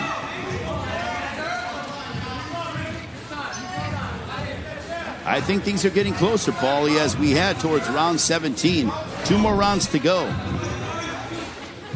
There's a couple highlights. Taylor tried to get back the round against Chaney with just hustling. When Chaney's still trying to pick his spots and land the better shots. It seems like Taylor also tried to out-hustle him, so little tit-for-tat there. I thought Chaney landed a couple of good, clean right hands. Taylor with a couple of flurries. Let's see which one the judges liked. Round 17. This one is scheduled for 18. A rematch between Alexander Flores and Greg Hardy. And Ricky Gonzalez telling Hardy, you cannot hold behind the head and punch. Not allowed. Well, for Greg Hardy, this is a very big round for both teams. We're here at Mohegan Sun Resort and Casino. Good left hook to the body by Greg Hardy. A right hand by Alexander Flores. Both guys are throwing with more frequency compared to that of round 6. Yeah, Flores trying to do is hold his ground a little bit, trying to desperately to make sure he wins this round for LA, as every round is going to come into play here. Good shot there by Flores. Right hand for Greg Hardy, but Flores ducks underneath. I think this round is very much up for grabs. Hardy looking for that right uppercut that he was clocking Flores with in round 6. And we are tied at 151. Taylor won that round. We are deadlocked at 151 apiece. Oh, there goes Greg Hardy on a left hook by Alexander Flores. You could see Flores getting some good timing going this round, or even earlier in the round. Holding his ground a little bit better, and he makes it pay, makes it count. How significant is that? You're tied, and now it is a 2-point swing for LA Tengoose. And that is a huge swing because Hardy's one of the guys that's been automatic for Dallas. And now you just want a 2-point round against him. Well, let's see if Hardy gets it back. There's still a minute left. Well, Hardy, they're both just swinging, going toe-to-toe. The fistic fireworks are being thrown in abundance. A left hook by Flores as Hardy goes backwards. Oh, there goes Hardy. This one's over. A 10-7 round as Alexander Flores might have saved LA's season. Wow, that was impressive. Oh, my goodness. Alexander Flores has floored Greg Hardy. And now here's the thing for Dallas. Have you lost Greg Hardy for a certain amount of time? Is that going to be the kind of knockout that gets you suspended? Well, a knockdown, a knockout, you're suspended for 45 days if I'm correct, Paulie. It depends on the knockout. It could be 15, 30, 45, or even 60 or 90, but some good shots there. Wow. Flores. And you could see Flores just had his legs under him better this round. The first round that he went up against Hardy was a bit too respectful. But you could see this round he was holding his ground, punching back. You weren't sure how it was going to play out for him. But then he got the first knockdown and then the second knockdown. And Flores knew it. He said, yep, I put him down. A 10-7 round. Oh, my goodness. That is significant. You know where we are now? Where are we? Somewhere. Let's get Why don't you get up, take a picture? Commission talking to Hardy. Hey, thankfully Greg Hardy's okay. Yeah, he said he feels good. It happens. You know, you get caught with a shot. It happens. Look, he's disappointed in himself, but at the end of the day, as long as he's healthy and certainly he's performed very well for AC Brian Dallas, but man, oh man, you're tied, you're deadlocked. If you're LA, you got Greg Hardy going against you, and Ricky Funes was able to utilize one of his prize free agent acquisitions, Alexander Flores. Beautiful left hook. That was the first knockdown. Left hook right on the button. The big shot, holding his ground. Flores holding his ground at center ring and getting that knockdown. And here's the end. Boom, the jab out by the right. Yep, left. It was sort of a sweeping hook. Yeah, like a sweeping hook. That kind of combination, you throw it just as a decoy. You just want to get the peripheral vision of the opponent to look that way, and then you don't see the shot coming down the middle. So we got Vlad Panin and Diane Depistre for Dallas. Essentially, how it unfolds is this: if Vlad Panin doesn't get knocked out, then LA is going to keep their season alive here tonight. Yeah, in impressive fashion. I mean, that was, you want high drama? Look no further than that matchup with Alexander Flores and Greg Hardy. And you know what, Ray? Dallas had fought their way back into contention here. That it was up for grabs, and you're thinking, man, now it's even with Greg Hardy, our main guy, in the ring. I mean, we got a really good advantage, and Flores really changed things, put things really into perspective by changing everything around. My goodness, how things just changed that fast with Team Combat League. And now if you're Ricky Funes, you're going to essentially, you know, you're a Yankee fan if I'm correct. You're going to Mariano Rivera, Black Panin, and saying close out the game. Yeah, and Panin has also been one of the more dependable guys for LA. And honestly, to be honest, with Dallas needing a knockout, Depistre is fighting in a completely opposite manner. I mean, I don't know how you would get a knockout if you're fighting in the way Depistre is fighting, knowing you need a knockout, mind you. I assume they know. Well, essentially what this does, and you know, Dallas is 2-3. LA will likely improve to 2-5. It keeps them in the playoff race. Yeah. And mathematically, that's all you want is a chance to continue to fight for your playoff lives. And that's what Ricky Funes and his entire team did. My hat's off to LA Tengoose for digging deep when it didn't look good for them, especially heading into that 17th round. And of course, all those other teams still battling for that playoff spot. It's kind of muffled up in there. Then LA's gonna have to keep winning. Their schedule is not getting easier. I think next week they have New York, but it's certainly you live to fight another day, as they say. Oh, good shot by DePestre! He's got Patton hurt. Oh boy, do we got some more drama here in the 18th. And I don't know, that's on Patton because he's sitting there throwing wide left hooks on the inside. DePestre threw a shorter hook and caught him. But DePestre wasn't really looking to make the fight. I was questioning why he was fighting in the way he was fighting, needing a knockout. But Patton walked himself into that hook. Well, a little bit too lackadaisical was Black Patton. He got woken up with a left hook. Compliments of the Dallas Enforcer's own Diane DePestre. And some shots behind the head for DePestre. But Patton got woken up from that big left hook. Can DePestre do it? 30 seconds left. Well, he needs 2 knockdowns, not 1, or he needs a big shot to put away Patton. And he's landing some good shots, I'll tell you. If you're Patton, you just need to remain upright. Yeah, I mean, if you're Patton, you've already lost this round at this point. Just don't engage. But this is the pride. And DePestre with another good shot. Well, Dallas certainly not going away without a fight. What a matchup between LA Tengoose and the Dallas Enforcers. And that'll end a right hand as Patton says, hey, you know what? You rocked me, but I'm not going away. Yeah, you know what? You rocked me, but you win the battle. We won the war. Exactly. Wow, what excitement here. Amazing stuff.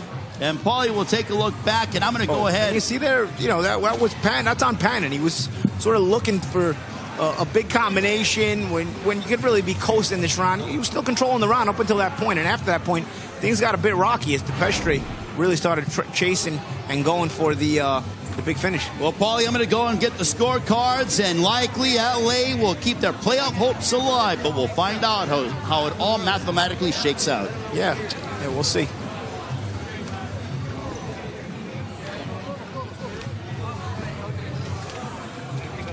Scorecards coming up now.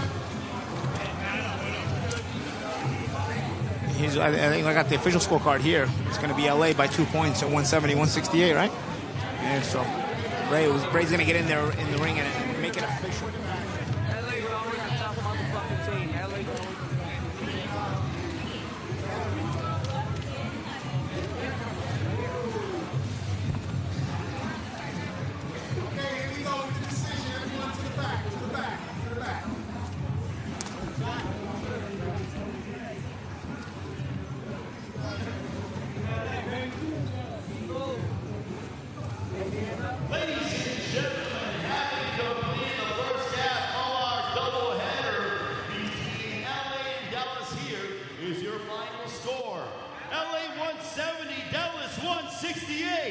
As LA improves to 2-5 on the season. Congratulations to Ricky Funes and LA Tengoose. What a performance for LA, and also Dallas gave a terrific effort. Paulie, back to you.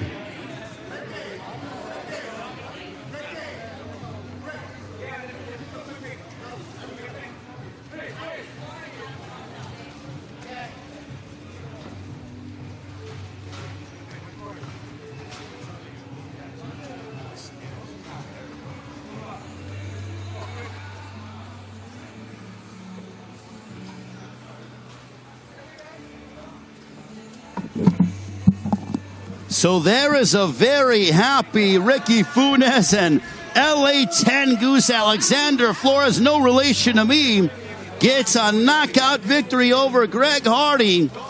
And Cynthia Conte looking to go ahead and grab Ricky Funes and likely Alexander Flores. What a performance for LA Tengoose.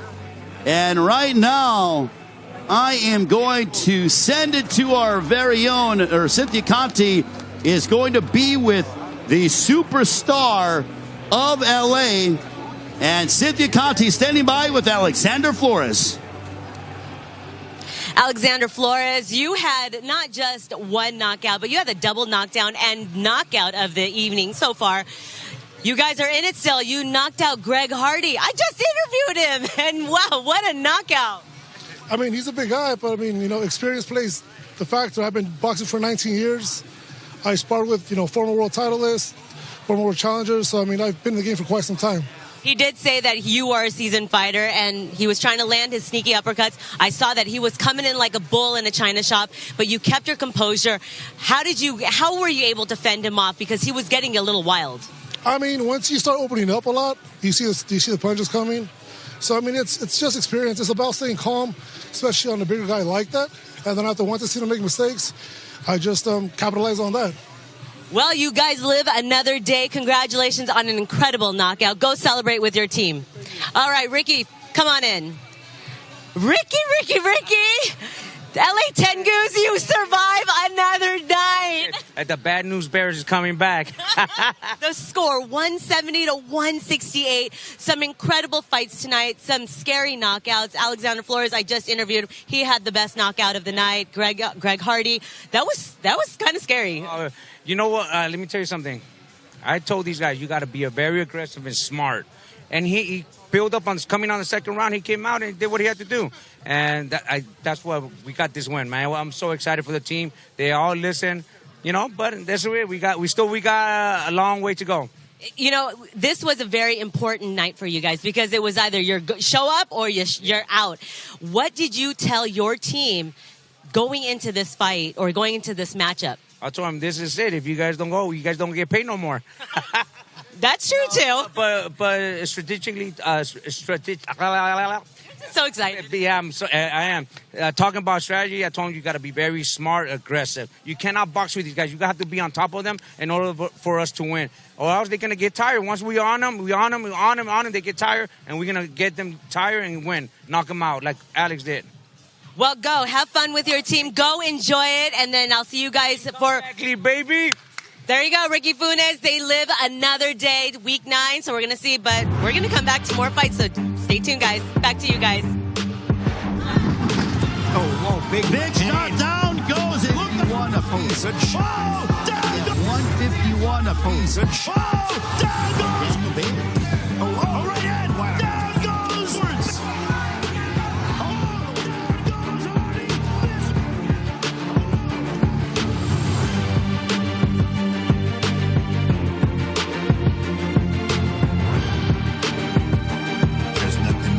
Exciting than what the Team Combat League brings to the table. One-round bouts, 8 teams across the U.S. The idea of this is so unique and so new. It forces the fighters to skip the feel-out process and get right to the action. I feel like New York's got a real good shot here, especially if I'm on the team. Nobody can beat my mind, so nobody can beat me. With the modeling is the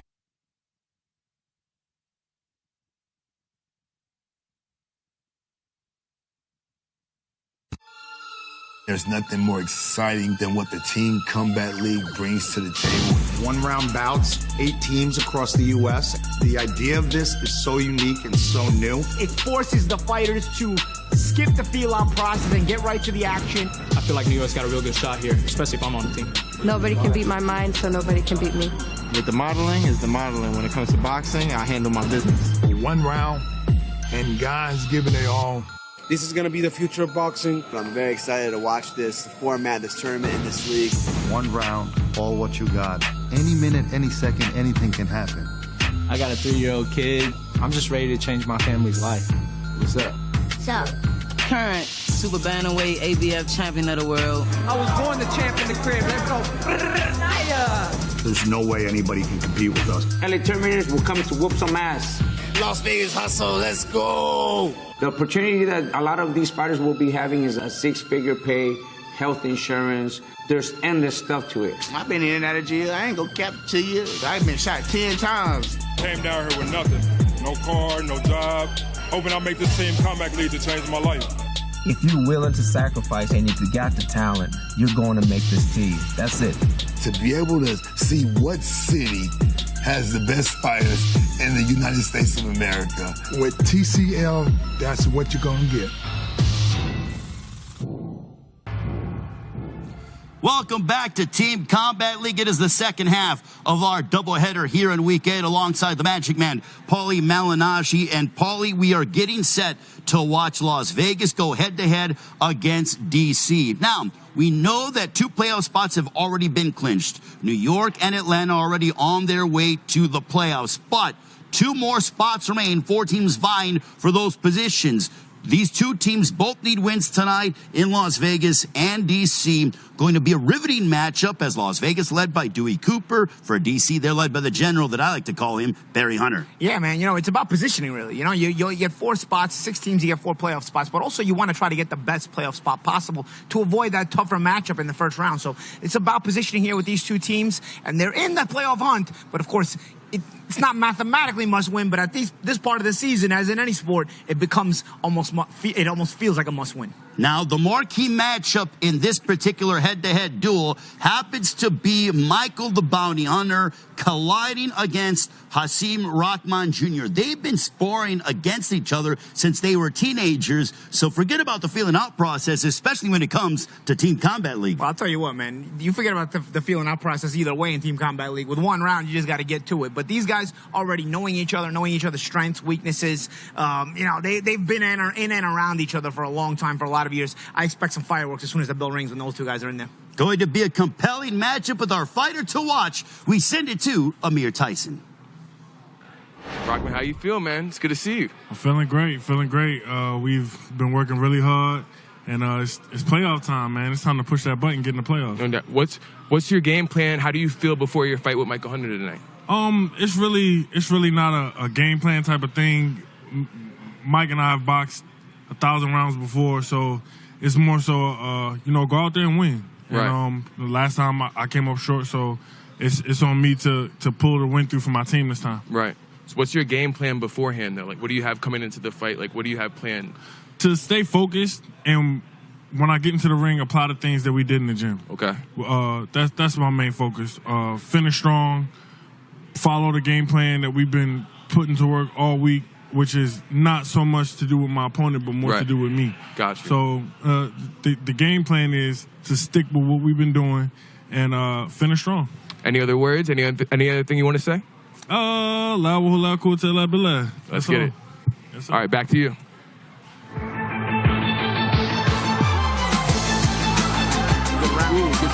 Big letdown! Goes King!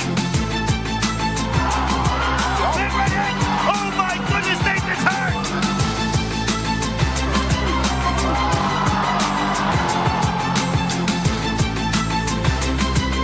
Fight 2 of those down on the rope, she's throwing relentlessly. My goodness! There's a knockdown!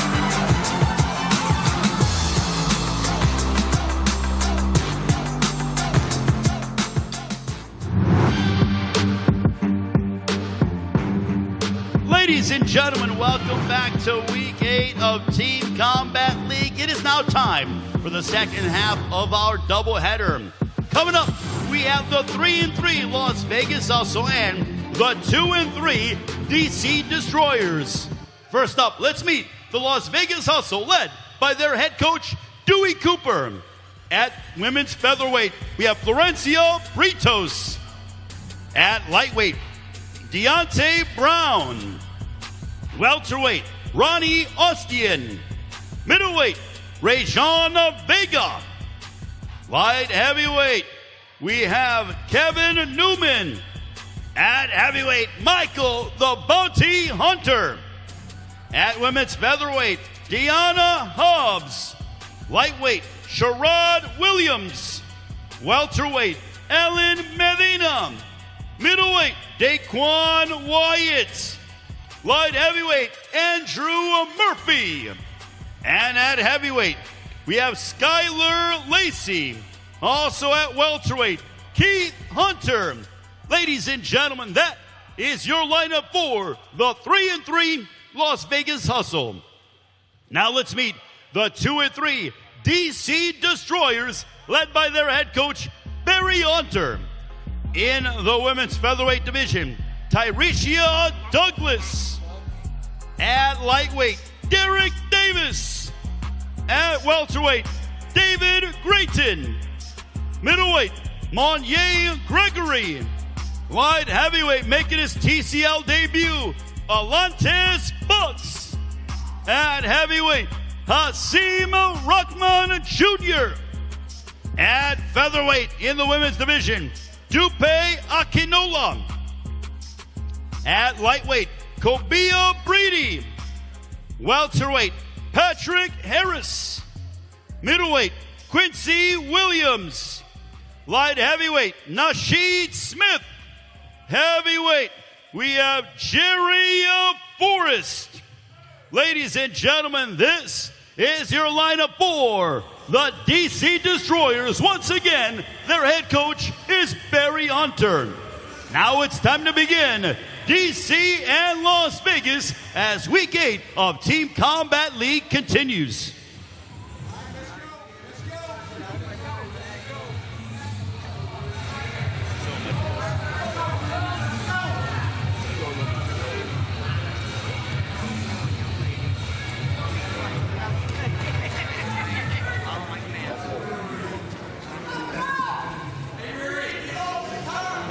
It is time to begin the second half of our doubleheader. Nothing more that I like than a boxing doubleheader. You know, I can't wait for fall. You know why? Because that's football season, obviously. I have professed my love for that. But, man, boxing doubleheaders, and, you know, you don't find that when it comes to the team concept. And I love it. It's new, it's refreshing, and it's exhilarating. Absolutely, absolutely. And you know what? It's more exciting than being a Bears fan already. Oh, come on. Now, let's not go there. We're going to make the playoffs this year, Paulie. Believe you me. I hope so. I can't wait. But nonetheless, I'm excited. We got Florencio Britos, Tyrecia Douglas, two teams. You know, you have Las Vegas 3-3, DC 2-3, two quality coaches, and they're just going at it. Look at this action. Yeah, and one of those situations where, you know, you want to continue to try to build your record so that you can position yourself for the playoffs. You know, LA managed to stay alive today, which means LA is a little closer to these two teams. So these two teams are going to want to get a W and try to keep positioning themselves for the playoffs because none of these teams have clinched yet. Well, here's an injury for Las Vegas. Sam Arnold is out with a shoulder injury. In his place, though, they got the Roy Jones Jr. stablemate, Andrew White Lightning Murphy. Murphy against Nasheed Smith, the DC amateur standout.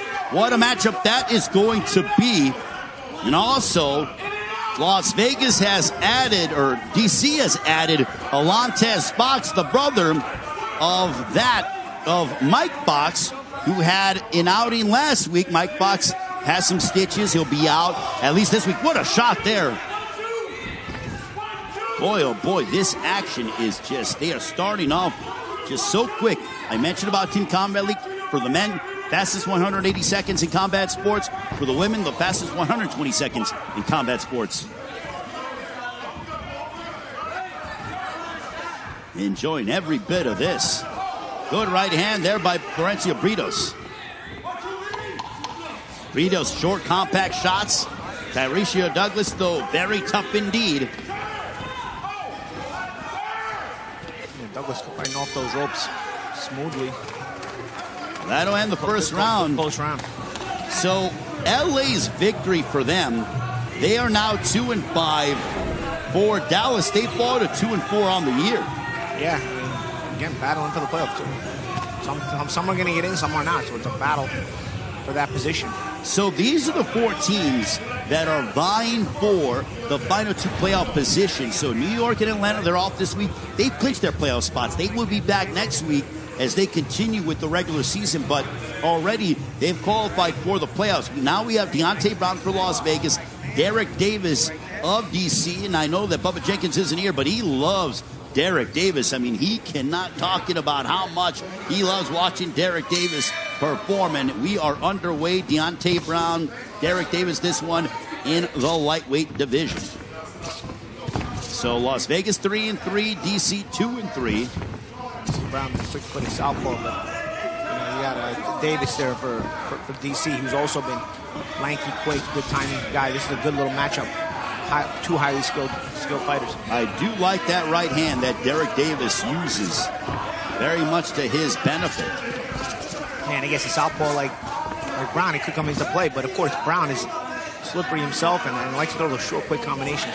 And don't forget, we are back with Team Combat League next Saturday night, June 10th, right here from Mohegan Sun Resort and Casino, week 9, 7 Eastern, 4 Pacific time. Looking forward to being back for week number 9 of Team Combat League. Good right hand by Derek Davis. Yeah, man, we'll be on right here. You watch us, and then you can flip over to the main event over at Josh Taylor and Teofimo Lopez. Yeah, we'll be on before that. Exactly. You guys get a little appetizer It's a here. great appetizer, phenomenal appetizer. It's like some of the calamari that I enjoyed today here at Mohegan Sun. Great stuff. A little aioli, I'm good to go. Good counter left there by Deontay Brown. Don't forget to let us know on the live chat your thoughts, your comments. Who do you think's going to win? Cynthia Conti is going to keep us up to date all night long as to what your thoughts are. Also, our outstanding reporter interviewing a very happy Ricky Funes. Ricky Funes said, the Bad News Bears got to win tonight. Gotta love that. And also Alexander Flores, man, oh man, what a statement that he made. Oh, yeah. Finishing off Greg Hardy. That's no easy task. Good body shots there by Brown. Oh, left hook upstairs by Derek Davis. I think Davis is picking up the pace of Las Vegas. Won that previous round with Florencia Britos. So Vegas is on top 10-9 in the early going of this 18-round matchup. Got some big matchups coming up. We got Michael Hunter, Asim Rahman. That's a marquee matchup. I tell you, man, Brown's using that southpaw jab to a good advantage here. There's a left that caught the attention of Derek Davis. Yeah, good. I'll tell you, both these guys, good skilled boxers. Another good jab there by Brown. They're patient, but they're not too patient. If that makes any sense. Yeah. When they step on the gas, they go from first to fifth gear quick, because they have that kind of speed. Final moments of the second round. Coming up, we have Ronnie Ostian and David Great. Oh, a point being deducted. No, I think it's a point being. I was like, wait a minute. No, I think he lost his mouthpiece. Oh, that's what it was. I'm like, because he was taking him around. I'm like, wait a minute, what did I miss here? I was getting ready to get upset. I apologize to Johnny Callis. I have a short fuse at times when it comes to point deductions.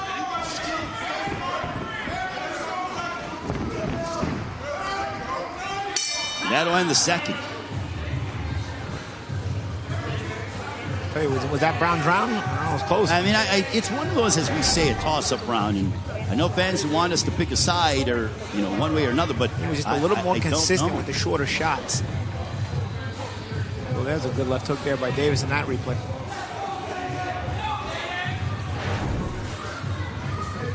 Coming up, we'll have Ronnie Ostian for Las Vegas and David Grayton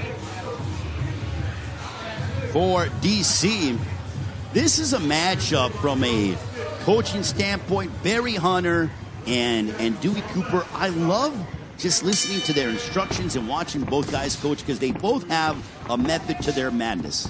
Oh, they sure do. Both are very, very adept at also making the adjustments for their teams. Both have a lot of experience with high-level fighting. Right away, they both are. You have David Grayton, who's a southpaw, conventional Ronnie Ostian. Ahmed Sheikh is the CEO of Team Combat League, certainly making things happen with this innovative concept. There's a nice left to the body by David Grayton. We are looking forward to the Mega Brawl in middle of July, the playoffs. We're back next week with week number 9 of Team Combat League. Already Atlanta, New York have qualified for the playoffs. LA victorious tonight over that of Dallas. And that round went to Las Vegas, so it is 20 to Deontay Brown. He upended Derek Davis, so an early lead for the Las Vegas Hustle. Now, if you're David Grayton, you want to swing things back into your favor. Yeah. There's a left that missed by Grayton. Grayton been pushing the pace here in this round. Absolutely. And they kind of need it, man. They're DC needs this round to not fall too big of a hole. Good southpaw jab there by Grayton. There are only so many times you can face an uphill climb. There's a left that nailed Ronnie Ostian. We're at now the halfway point of this third round.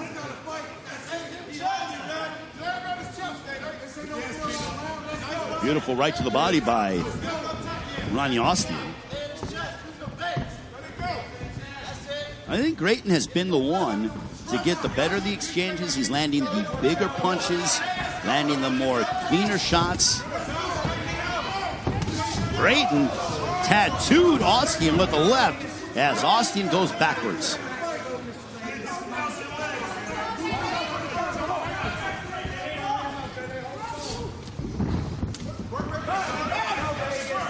Right to the body by David Grayton. Yeah, Grayton has been pushing this. I think just on the fact that he's been kind of wanted it more and set up more offense. Been looking to boss the ring here. I think he's been put himself in a position to get a round back for DC, a much needed round back for DC, as Austin has been sort of defensive, a bit lackadaisical. Ronnie Austin going backwards. Grayton comes forward. Unloads a right upstairs. They are moving all over the place. This one in the lightweight division, or the welterweight division, I stand corrected.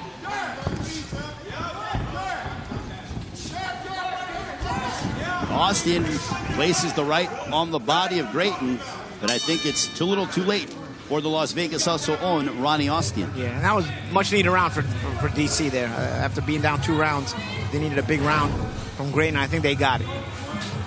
Well, Grayton came out and was never in any peril whatsoever, Paulie. No. To control the round from the start. So coming up, we got Rejan Vega for Las Vegas, Monier Gregory. This one in the middleweight division. John Acalis, a referee in charge. It is just non-stop action is what we see. Fighters only compete 1 round at a time. And we have a new weight class, new fighters every single time. And we are inching closer to the playoffs. And that's going to be explosive, Paulie. We have had some close matchups all season long. Can you imagine what it's going to be like in the playoffs when we get to the semifinals of the playoffs and then to the Mega Brawl? Yeah, well, everything on the line then. That's why these teams are trying to position themselves for the best seeding in the playoffs. There's a jab followed by the right hand from Monier Gregory, starting off strong. He is pumping that jab with a lot of fluidity. Is that a Monier Gregory? And that went to Ronnie Austin.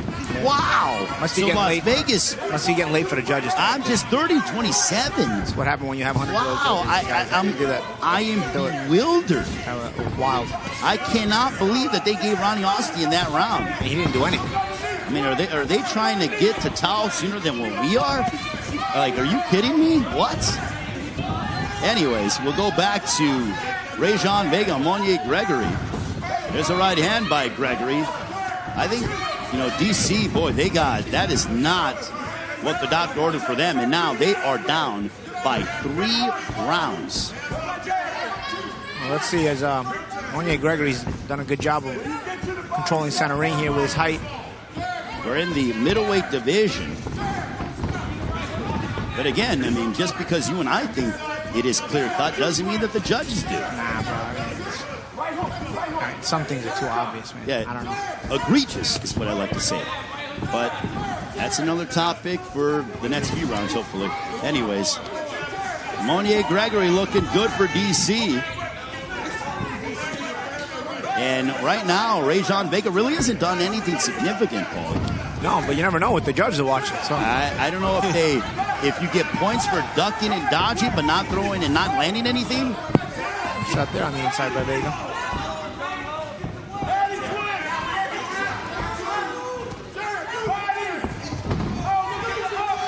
Vega now trying to get the round back here. I think he knows he's got to pick up the pace here, and he's trying to now and trying to push Monier back a little bit. Monier Gregory, Rejan Vega continue to go at it. Vega is pressuring Gregory, but Gregory is the one that is landing. I don't think Vega is landing anything significant thus far, Paul. A good hook inside there by Vega, though. He's trying to push the pace in the last part of this round. Let's see if it's enough to get it back from him. And once Austin won last round, the judges could be watching anything. I mean, at this particular point, it's up in the air. There's a left hook that misses for Vega. But I think Gregory, though, has been the one to be able to dictate the pace, and that'll end the fourth round. Monier Gregory, a quality performance for Barry Hunter and the DC Destroyers. DC looking to even up their record at 3-3. Here's some of the action from Monier Gregory and Rajon Vega. And Cynthia Conti, what are they saying on social media as we get ready for Alantez Fox making his TCL debut? He is the brother of Mike Fox and Kevin Newman. What social media saying? Oh, they're not very happy. A lot of people are saying Grayton won that round. Main event Mark, 125. Whiteman, and then also welcome. I want to welcome. I can't say your first name, but Lopez. I wasn't aware of this league. This is great. Everyone gets to interact. So welcome. But yeah, they're not very happy. They think the fix is in. It's not in, guys. The fix is not in. It is definitely not in. Just terrible judging. And I'm going to say it the way that Chris Gilmore Sr. says it. It is terrible. Or Charles Barkley, terrible. That's exactly what it is. Anyways, we got Alantez Fox, the Fox brothers joining the Davidson brothers of Atlanta, the Perez brothers of LA, and the Hunters of Las Vegas. We got 4 sets of brothers that are with Team Combat League. My brother Miguel will be filling in for me next week. So 5 sets of brothers, 1 on commentary, and then 4 groups of brothers when it comes to fighting-wise. Alantez Fox still making his TCL debut. Kevin Newman has been in the mix for a while. When it comes to prize fighting, 39-37. Gregory won that round, so hey, the judges got it right for once. 39-37, Las Vegas on top. They are ahead by 2 against DC.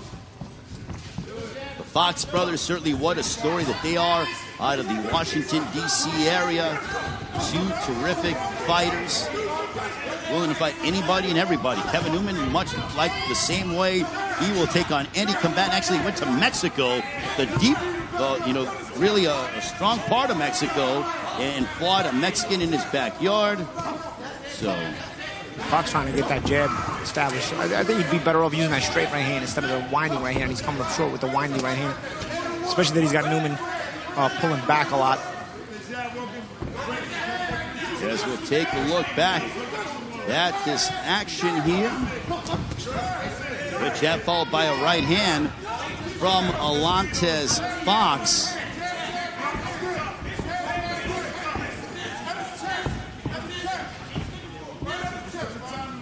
See Newman having a little bit of a hard time closing that gap.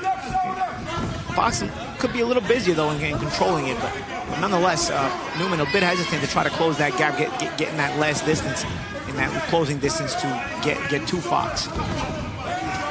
Those short shots by Fox there, but he's controlling it with his range, but also Newman a bit intimidated by the height of Fox. Absolutely, completely agree with you. There's a jab followed by a right hand from Kevin Newman. Alantez Fox sending that jab.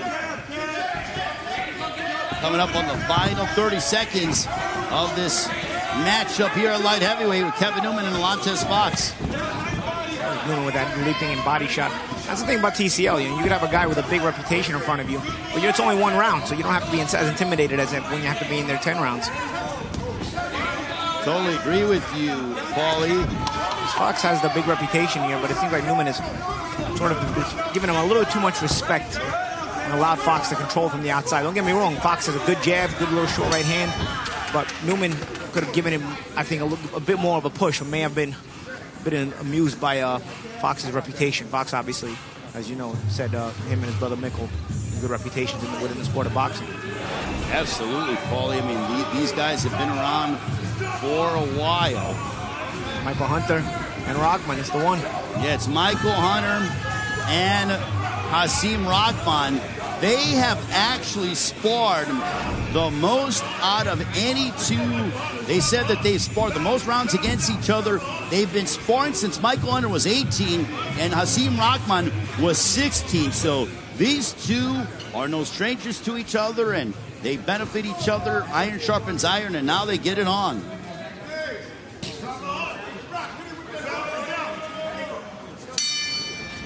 Somebody's going to get not benefit from this one. No, here we go. Only one of these guys went around. This is massive when it comes to Team Combat League and this particular matchup with Michael Hunter and Asim Rahman. Asim Rahman, what a story for him. We have Las Vegas. Lantes Fox won that round, so it's 48-47 in favor of Las Vegas. So I wonder if that round that they took from DC is going to come into play here. Comes to David Gray. It's very possible. Still early, but we'll see. It's only a 1-point advantage for Las Vegas on top of that of DC. We're into round number 6. Michael Hunter and Asim Rahman. Rahman southpaw, conventional. Michael Hunter. You can tell they both have familiarity with each other. They both slipping around. Yeah, it looked like Hunter was going to go down, and instead he grabbed the hold of Rahman and threw him down. And of course, Hunter was going down from slipping on that canvas. Left to the body by Rahman. Yeah, Rahman reaching in a little bit. He's got to be careful. Hunter could time him with something. Rahman switching stances back and forth now. There's a jab ball by a right from Michael Hunter. Big right hand by Hunter on Rahman. Rahman ate it well, and he comes forward. The heavyweight certainly putting on a show here in this 6th round.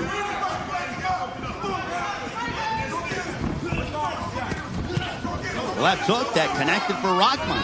Yeah, the 2 body shots by Hunter. Rahman gets busy. He gives himself a chance to win the round. Hunter trying to go to the body a lot here. Maybe he knows something about Rahman's ability to take body shots. Hunter's targeted the body a lot.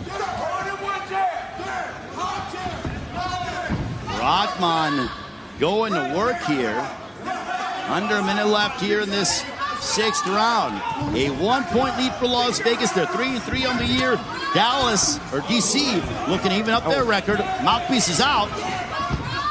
Yeah, I think that uppercut shook the mouthpiece out of Rahman.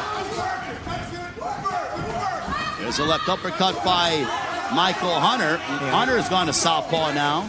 Yeah, Hunter trying not to give the break to Rahman to get his mouthpiece back in. Time being called with Johnny Callis.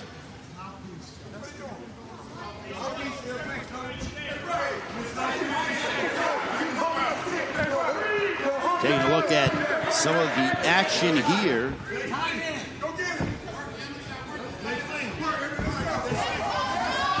Final moments of what has been a very compelling 6th round between Michael Hunter and Asim Rahman.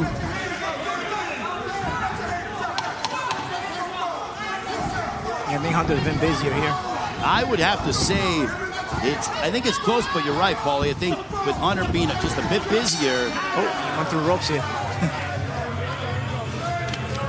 And sometimes it looks like Rahman's just stuck in the mud a little bit. You know, Hunter is obviously weighing more than what he is at his best contender weight, but nonetheless, still has that natural movement that changes range and allowed him to be effective. Rahman walked him into a couple of shots, but I think Hunter was a busier guy and had the more consistent work.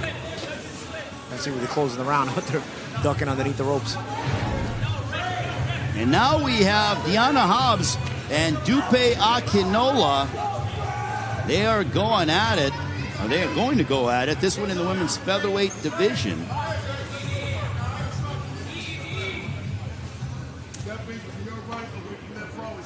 And right now, Las Vegas, they are led by Dewey Cooper for DC. Barry Hunter already LA victorious over Dallas. LA 2-5 on the year.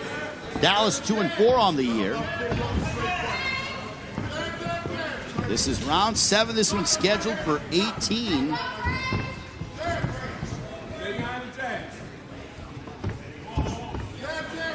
You have Deanna Hobbs and Dupe Akinola. There's a left hook that misses by Akinola. Akinola, one thing that we know about her is that she is tough, she is seasoned, and she will certainly bring her best every single time. Yeah. And Hobbs a tough one herself. You know, trying to hold her ground here, trying to jump in there, press on Akinola.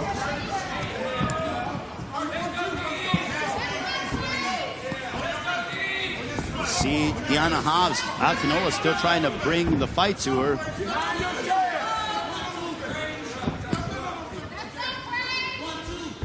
Oh, good hook there by Akinola. Set up with a little feint there. But back comes Deanna Hobbs. They are going only 2 minutes. And that's just standard when it comes to women's prize fighting. So right on the top of the head of Deanna Hobbs, a left hook for Akinola. Under a minute left here in the 7th round. That's all the fight for here in this round. Let's see who closes it. Las Vegas, good left hook upstairs. Right now we have the score. Las Vegas on top 58-56. Michael Hunter won that round over Asim Rahman, as you said, Paulie. Yeah, he was just a busier guy here. We're trying to get it back for DC. Final 30 seconds, final moments, beg your pardon, of this 7th round with Deanna Hobbs and Dupe Akinola.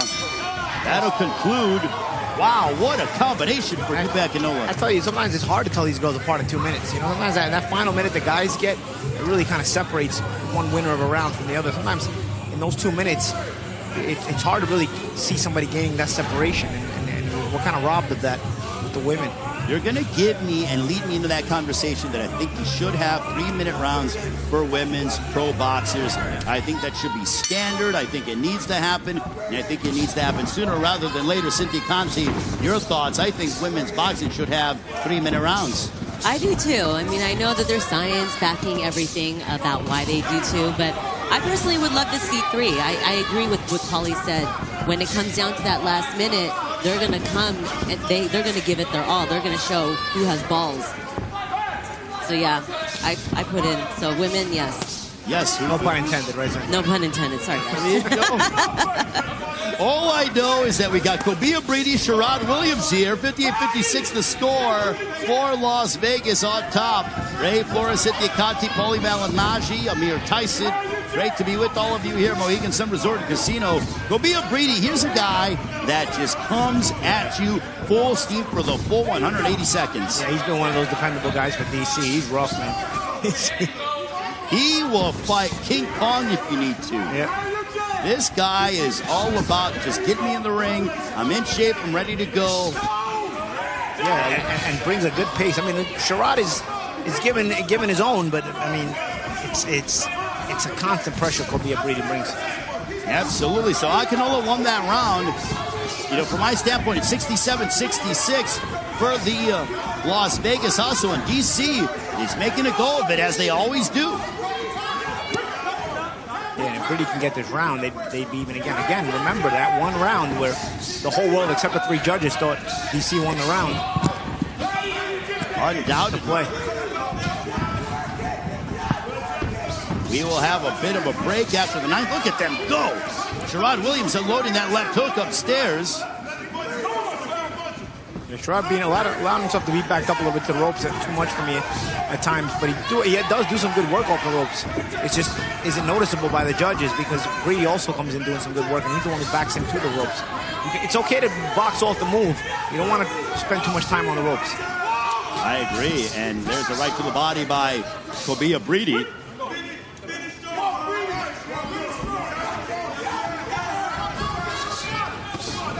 The left hook upstairs by one Kobia Brady. They both are mixing up. Sherrod Williams just being chased down by Brady. Yeah, he's letting himself get put on the back foot too much. And now you can kind of see Brady. Again, this is what I mean about that final minute. It's the final minute Brady has sort of separated himself a little bit from Williams and shown that, you know, this is going to be his round.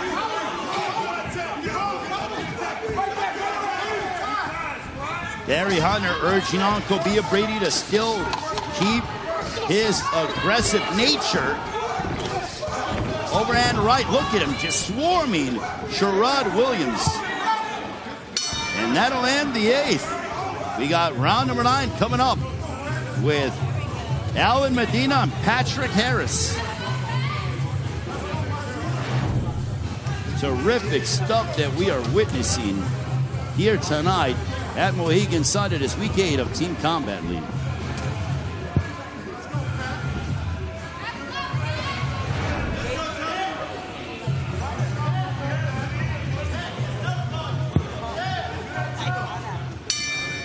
right now we have Alec Medina and Patrick Harris. This one in the welterweight division. Southpaw versus southpaw. This is something you don't see often. A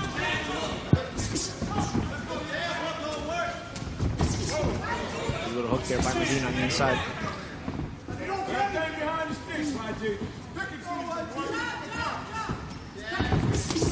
Good right hook upstairs by Patrick Harris. Already, they have gone and unloaded power shots in the first 35 seconds. Medina with a good left hand there as well. So right hook to the body by Patrick Harris. Look at this. They just continue to battle away upon each other.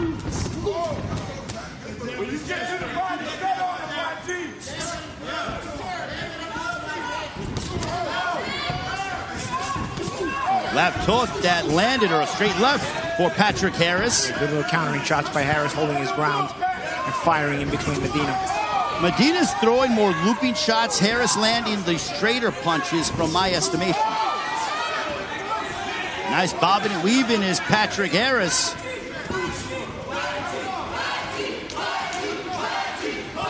And they are the teammates of Patrick Harris urging him on. And now here comes the Las Vegas Hustle team. They try to cheer on Alan Medina. And it's a good give and take in this round by both guys. Oh, good left hand there by Medina inside. This to me has been Harris. Oh, look at this action. Oh, my goodness. And right now, we are tied at 76. That round went to Kobia Breedy. So DC has won the last 2 rounds, Paulie. And they have deadlocked this one at 76 apiece. Oh, good uppercut there by Harris. Harris, some good timing shots. And Medina with a good left hand there as well as Harris going straight back. Another good combination by Medina there. Double jab by Alan Medina. Under 30 seconds left of this welterweight matchup with Alan Medina and Patrick Harris.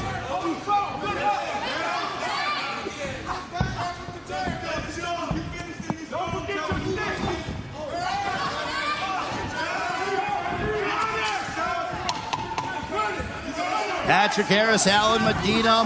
There's a left that clock. Medina for Harris. And Medina throwing shots, and that'll end. That was a good round, man. That was a good, entertaining round. To me, that was the best round of the matchup. Skill and will from both guys, man. Totally agree, and boy, that was some exciting stuff, Paulie. Definitely enjoyed seeing that action as we'll go back and revisit it.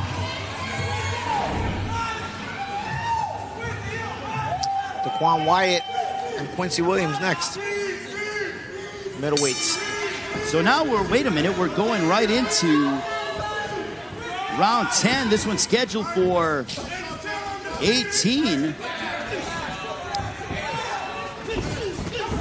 And now this one is in the middleweight division. The reason why I'm a bit perplexed, I thought we were going to have a little bit of a break, but I guess the break will come a little bit later. Towel closes. Towel closes, right? You got to get right to towel. Yeah, I guess, towel needs... The show must go on. So the show must go to towel. And great sushi spot here, Mohegan Sun, but you guys don't care, nor should you. As right now we have DC winning that one. So DC has won the last 3 rounds, 86-85. They're on top of Las Vegas. Something tells me that the fans at home don't care about the breaks anyway. They want to watch see action. The reason why I say break, I didn't mean like a old school WWF pay-per-view, 5-minute intermission. We're going to actually have an interview and everything else, but I guess we'll find out the clash of heads here as Ricky Gonzalez watching the action. Oh, good beautiful left hook upstairs by Quincy Williams. Yeah, boy, is he starting off strong. Wyatt and Williams fight like they owe each other money. Literally. Quincy Williams starting off strong. Daquan Wyatt going backwards. He's gotten clobbered. But back comes Daquan Wyatt. Yeah, good hook by Williams to the body. Good right hand to the head by Wyatt. And the trading continues. Oh, good. Oh, down goes Daquan Wyatt. Quincy Williams puts him down. Yeah, as Wyatt was throwing his own shot. Again, it's the shot you don't see coming. And Williams even did a dance in front of him. That's big for DC as he gives a 10-8 round. DC has won the last 3 rounds with Akinola, Brady, and Harris, and now they get a knockdown with Quincy Williams over Daquan Wyatt. Wyatt's still hurt. He's still trying to on shaky legs. This could be a 10-7 round. It was taken down by Wyatt just to keep him surviving. You know, Dewey Cooper is the coach from Vegas. He can teach you a couple of takedowns. Yeah, that would make Bubba Jenkins happy, who is watching at home, getting ready for his fight. But it helps him survive because Wyatt was almost on his way down again, and that takedown got him a couple of seconds break. Daquan Wyatt has gotten hammered. There's a big right hand there by none other than Daquan Wyatt. Big right hand. He's in trouble. Quincy Williams looking to finish off one. Daquan Wyatt, a right hand. He's barely on his feet. Wyatt has to just cover up for now. And Ricky Gonzalez will stop it. A 10-7 round for Quincy Williams as he holds Daquan Wyatt. That's huge for DC. Very, very big for DC. That creates an instant cushion with the battle even, and also a momentum for DC, right? Where they won 4 or 5 rounds in a row now. They have won Akinola, Brady, Harris, and now Quincy Williams with 2 knockdowns, 10-7, a 3-point round. They are locked and loaded. Wow. That's why you got to keep your shots short on the inside. Quincy Williams laying down the hammer upon Daquan Wyatt. The credit to Wyatt, he tried everything he could to stay on his feet. He tried everything to get through the round and not to cost his team the extra point. Because, you know, you get knocked down, it's 10-8, but you get stopped, it's 10-7. He tried everything. But, you know what, eventually the referee had seen enough. Stood on his feet the whole time after the knockdown, but man, he got punished for it. Well, now we have, with Sam Arnold out, we have Andrew White Lightning Murphy, who is making his Las Vegas debut, and he takes on Nasheed Smith, who is 2-0 in Team Combat League, the DC Amateur Standout. My goodness, this action has just been simply remarkable here tonight from Mohegan Sun Resort and Casino. I believe they are looking over one Daquan Wyatt. So now DC's on top, 96-92. 92, wow. Over Las Vegas. DC is rolling. Yeah, DC's giving themselves a big cushion here. Well, now we're at light heavyweight. Andrew Murphy. Murphy making his debut, you said, right? TCDL. Talk about getting put in a pressure spot on your debut. I mean, his team needs this round in a bad way. And this is his debut, and right away he gets put into a situation where it's a must-win round. Yeah, he's actually filling in for Sam Arnold, the third, who has been probably one of the MVPs for the Las Vegas Hustle this year. And Murphy trying to add his own flavor to the Las Vegas team. Good right hand. Nice right hand by Andrew Murphy upon Nasheed Smith. Good stiff jab for Nasheed Smith. Andrew Murphy and Smith continue to battle it out. Right hand. Neck going right hand by Murphy. Murphy's got a sneaky right hand that's landed 3 times already. You can see, you know, Smith is sort of a smooth style. Almost like he's gonna set Murphy up for something, but it's Murphy who's been stealing moments here with those 3 right hands in the early part of this round. Yeah, Murphy's not shy to throw that right hand at all. But here comes Nasheed Smith. Yeah, Smith beat him to the punch there with a shorter left hand than Murphy's right hand. You see that Murphy's trying to duck and dodge and get out of the way of some of the punches from Nasheed Smith. You can almost tell Smith has more of a smooth style, but that awkwardness of Murphy can throw you off. There's a left that momentarily stopped Murphy in his tracks. And there's a good right hook there by Smith. He's starting to find the range.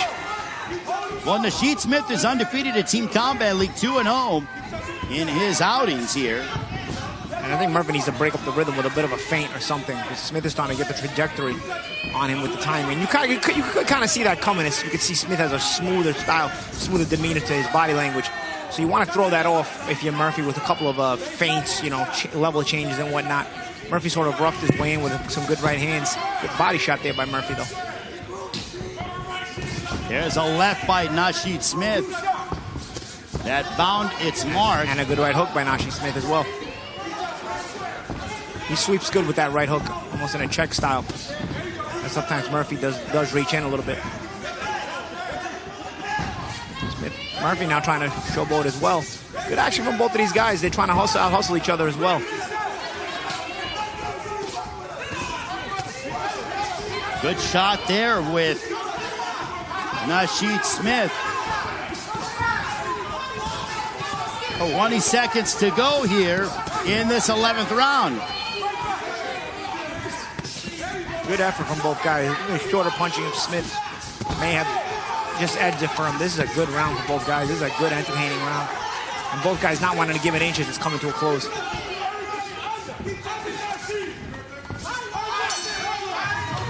And that'll end the round. I'll tell you what, if Vegas needed the round, I mean, Murphy definitely gave it the effort. We'll see what the judges give it to us. It's a close round.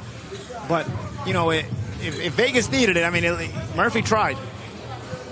Totally agree with you, Paulie. We'll go back and take a look at this. Terrific action that we have witnessed here. That Mohegan Sun Resort and Casino. Yeah. The smoother boxing of Smith may have edged it, but I'll tell you, Murphy's hustle would also have gotten it for him. It's a close round. And here we got Skylar Lacey and Jerry Forrest. And Jerry Forrest. Jerry Forrest is going to rematch Michael Hunter later on. And why is that significant? Because Jerry Forrest and Michael Hunter fought to a draw in December of 2021. So Jerry Forrest, the newest addition to DC in the heavyweight division. And Skylar Lacey, and also, you see that Lacey is taking over as the #2 heavyweight within Las Vegas, right behind Michael Hunter. Yeah, who's the other one? Scuderi usually is. Scuderi. Giovanni Scuderi not in the lineup from my knowledge for Las Vegas here tonight. But they are behind that of Michael Hunter. So, wow. Right now you have DC on top 105-102 over Las Vegas. There's a jab ball by a right hand from Skylar Lacey. Some awkwardness on the part of both these guys. Forrest is looking at Lacey like, yo, don't stop raking me with the glove. Yeah, he's like, exactly. Forrest is one of those guys, he has been in there against some high-level opposition, as Jerry Forrest. The fact that he took Michael Hunter to the draw. Jerry Forrest, as a professional, his record 26-6-2. He fought the likes of Jared Anderson, Kubrat Pulev, also fought Jili Zhang, who just finished off Joe Joyce, handing out his loss. Many people thought that Jerry Forrest beat Joe Joyce, fought Carlos Takam, Jermaine Franklin, who fought Anthony Joshua. So Forrest has fought anybody and everybody. And Murphy got the last round for Vegas, a much needed round for Vegas. It was close though, but he pulled it out with his effort and his grit, and he's got Vegas within 3 points now. Well, right now, Las Vegas, they are trying to get back into this matchup. Skylar Lacey's made it really, really rough on Forrest, I'll tell you. Changing range, smothering him a little bit. Forrest has had trouble kind of getting into his own range. I just think of the Goonies when I see Skylar Lacey. Well, you know what? He has his own unique sense of style in the ring. There's a right hand, and Forrest going backwards. Gets clogged with a couple right hands. Forrest is stumbling all over the place. Yeah, man. Defensively, you got to stay responsible. I think he got his mouthpiece knocked out as well. Good moment by Lacey. I think he's had himself a good round. I think Skylar Lacey's stealing this round over Jerry Forrest. Oh, Skylar lost the mouthpiece. So Skylar lost his mouthpiece. Wow. while he was punching. Maybe he might have just been trying to really go after it against Jerry Forrest. It's a right hand by Skylar Lacey. Another right hand. Skylar Lacey looking outstanding. The left hook. That'll end the 12th. He's still talking. Still talking.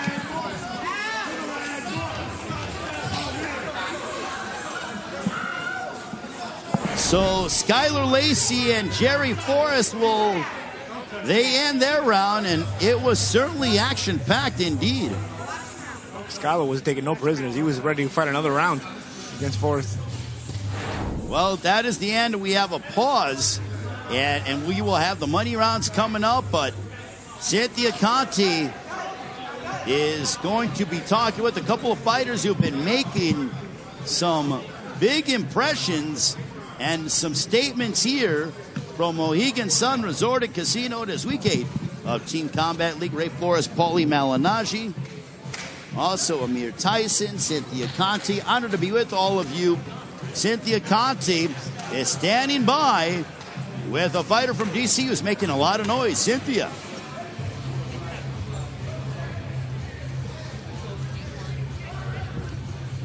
Quincy Williams, what a fight. You look at that big old cheesy smile. You got a great knockout. You kept coming, and he kept standing. What was going on? And you eventually got him out. He was just holding. He was just trying to survive in there. I heard his coach, he was just saying, just box. So I was just going to walk him down. I knew I was going to hurt him because he ain't had no power. Is that what, do you guys talk in the ring? Were you talking some smack in there? No, not this time. Last week I was talking some smack, but this time, no. You've had some double knockouts last week and even this week, but you know what? You are one of the fighters that everyone's watching out. I'm looking at the stream, and you've got a lot of fans. Can you do a shout-out real quick to your fans? Yeah, I just shout out to y'all. Yeah, keep supporting me, and I'm going to keep performing for y'all. All right, well, best of luck in the next round. All right, Kobio Breedy, Sherrod Williams. Very action-packed, even fight. I swear, both of you guys, same height, same everything. How did that fight go to you in there? Man, it go good. I feel like I won it. I feel like I brought more action. I was not in the cleaner punches. I feel like I controlled the fight, and I pressed the fight all the way on. And you know me, if you all know me, I'm an aggressive fighter. That's why they call me Soldier Breedy, my boxing professional name. When I'm in that ring, I go to war. Well, you know, DC is putting a beating so far right now, but it is a very, very close matchup. But that knockout that your partner just get, oh yeah. You saw what happened. Anything can happen in Team Combat League, so best of luck to you. Yes, I want to best of luck, but first I want to shout out my people from the DMV, and I want to shout out my people from Barbados. Let's go, DC, let's go, Destroyers. We about to take this win today. Let's go. Did you say the DMV as in like? DMV, and I'm from Barbados, so I shout out my Barbados people that's watching on the streams from Barbados. Yes, let's go, let's get it. DC Destroyer, let's go. Like you're looking. It's all right. That's for everybody. All right, you guys heard it. Best of luck to you and Team DC. DC is looking to destroy Las Vegas. Oh, let's go, DC. All right, back to you guys. All right, thank you very much. I love the personalities that we're seeing from Quincy Williams and also Kobia Breedy. I mean, these guys are really just, showing so much. And DC, they are on top 114, 112. But again, Paulie, we got another close matchup with 6 rounds to go. Yeah. There's going to be all 2-point advantage for DC. For my money, it should be more, but they gave Vegas a round that I'm still keeping in mind. That round 3, before that round 3 was Austin against Grayton. You know what? This is why I love Paulie Malignaggi, because he's going to call a spade a spade. You're still upset about because Ronnie Austin. The difference is 2 points. It could be 4 points. And if that comes into play and hurts DC in this matchup, I'm going to be aggravated about it, man. Wait, real fast, guys. Yes. Showtime Sean Porter is on the stream. Oh, what's up, Showtime? Showtime Sean P. Oh, man. Okay. So one of your former folks. Yeah, we got to get him over here to check out these fights. Sean Porter, hey, I know you're watching out there. We need to get a team from Cleveland in the mix here when it comes to Team Combat League. And Sean, if you're listening, I know you're watching. And if you want to head up be a coach for Team Combat League or commentator. Oh, big shot there. We got Keith Hunter, David Grayton going at it. Look at this. I tell you what, if anybody remembers Sean Porter's style, You know, he would have been perfect with something like this. Oh, can you imagine? One round, he would mow you in every way. Goodness. This kind of thing is right up Sean Porter's alley. Now, Sean. Matter of fact, one round at a time, Sean might still be able to do this. Hey, if Ahmed Sheikh is listening, if he may want to bring out Sean Porter out of retirement, I think Sean Porter might be, you could go ahead and bring him back in the ring. And look at this action with Keith Hunter, David Graydon. Oh, my goodness. I think Callis wanted to break them, but he thought better of it. Literally, we get on the topic about trying to bring Sean Porter out of retirement, and we're missing Keith Hunter and David Graydon just go at it here in Sean Porter's welterweight division. I thought Graydon won the first round that he fought in round 3 of this matchup, but he's definitely not winning this round so far. Hunter is having himself a torrid round. Not at all. Oh, man, what action. This is too much fun. And to think, Paul, we're getting paid to do this. I mean, this is really they are too. I mean, we have it easy. Yeah, so are they. I mean, we have it easy. I'm not, dodging punches, But here we go. They've settled in. Midway point of this 13th round. And Graydon settled in now, but he's got a lot of work to do if he's going to try to get himself back into the round. In the second half of the round, he's going to need a lot of momentum. And Hunter's not easy to deal with. He's got that range. He knows how to use it. He knows how to step on the gas when he lands a good punch. We got the Hunter brothers. We got the Perez brothers, the Davidson brothers. We got the Fox brothers. Oh, Keith is Michael's brother. Yeah, so quality runs in the family. Absolutely. Under a minute left here in this 13th round. And look at Keith Hunter's pounding his gloves and say, come on, let's do this. So right hand, a 2-point advantage. Paulie, not to say you're right, but you are. This is likely a round for Keith Hunter, meaning it will be a 1-point advantage only for DC. Yeah, I mean, this is a clear round for Hunter. As shocking as it was when they didn't give Graydon the earlier round that he fought in, I think it'd be even more shocking if they gave him this round. It just puts more of pressure on DC, especially with Graydon not getting that third round that he went ahead and had. Hunter very adept at throwing that right hand from a good range, so he get good leverage on it when he lands it. Yeah, Graydon with that round against Ronnie Ostia now has his hands full against none other than Keith Hunter. Big right hand by Hunter, another one. Oh, he's just unloading upon Graydon, and look at Hunter go. Oh boy, they're still talking. That's what I like about this DCL. I don't think guys get enough of each other in one round. So some of them are mad that the round is over. So all they can do is talk to each other. You can tell they're upset. They have to use some theatrics. Usually, you fight 4, 6, 8, or 10 rounds against a guy. You don't talk after because you got it all out of you. Sometimes I don't think these guys get it all out of them against one another in a round, and the round ends and they're still barking and chirping at each other. It's not enough, and now we have Florencia Britos and Dupe Akinola matching up. Don't forget, week number 9 of Team Combat League comes your way next Saturday night, June 10th, here from Mohegan Sun Resort and Casino on the TCL YouTube page. Looking forward to week 9 next week, next Saturday night, 7 Eastern, 4 Pacific time here on the TCL YouTube page. Florencia Britos, Dupe Akinola going at it now. Yeah, tune in next week, man. We will be your appetizer before you tune into Lopez against Taylor. We will be your appetizer. We were on earlier in the night, 7 o'clock. Oh, I have to, Sean Porter just said, I will eventually get to a TCL, so we have extended the invitation. Oh, I love it. Perfect. So Hunter won that round, 123-122. DC on top Are we scheduled to get on the West Coast later in the season? I believe that. Look, a little, my sources tell me maybe. Big right hand there by Akinola, possibly for the semifinals and the final, the Mega Brawl. Yeah, so Sean can get to those easily. He's out there on the base. Looking forward to hanging out with Showtime Sean Porter. We have now 65 seconds to go.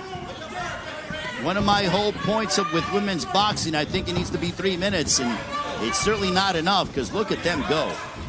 Yeah, big right hand by Britos. Akinola's landing the cleaner shots, I think, this round so far.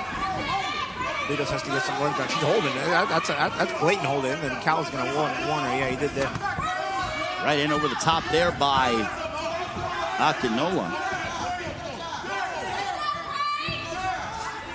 Coming up on 30 seconds remaining in this 14th round.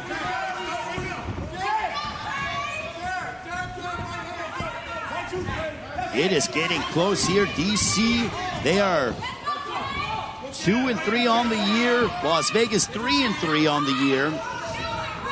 Right hand there by Britos. And Akinola and Britos, they're fighting almost in a phone booth. Welcome to Team Combat League. That'll end the 14th round.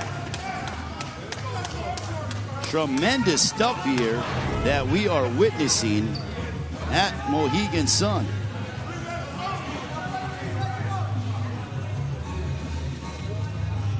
As we'll go back and take a look at the action from... Now we have Ronnie Austin and Patrick Harris. Austin, if you remember, was the recipient of a gift when he went ahead and fought David Grayton in round number 3. Let's see how he does here with Harris. Patrick Harris looked solid against Alan Medina. As we will get ready to begin round 15. We're scheduled for 18. Again, the action getting close.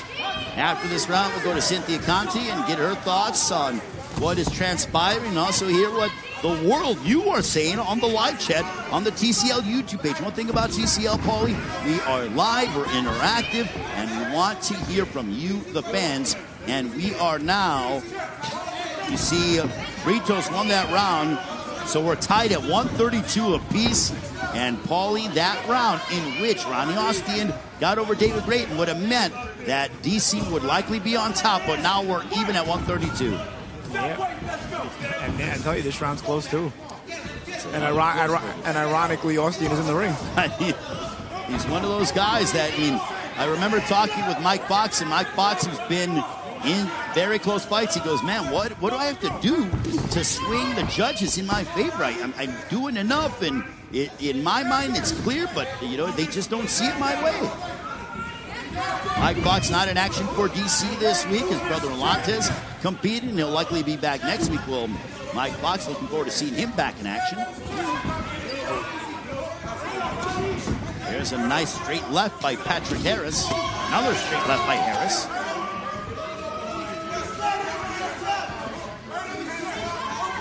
Coming up on the midway point of the 15. Austin not fighting much better this round than he did the first time around against Grayton. Harris pushing the pace. Good left by Patrick Harris. Because sometimes when it's just a matter of a round, it's just a matter of fighting like you want it. If you end up fighting like you want it, you may be able to out-hustle a more talented opponent. In a one-round fight, it's more than anything else. You may be able to do that.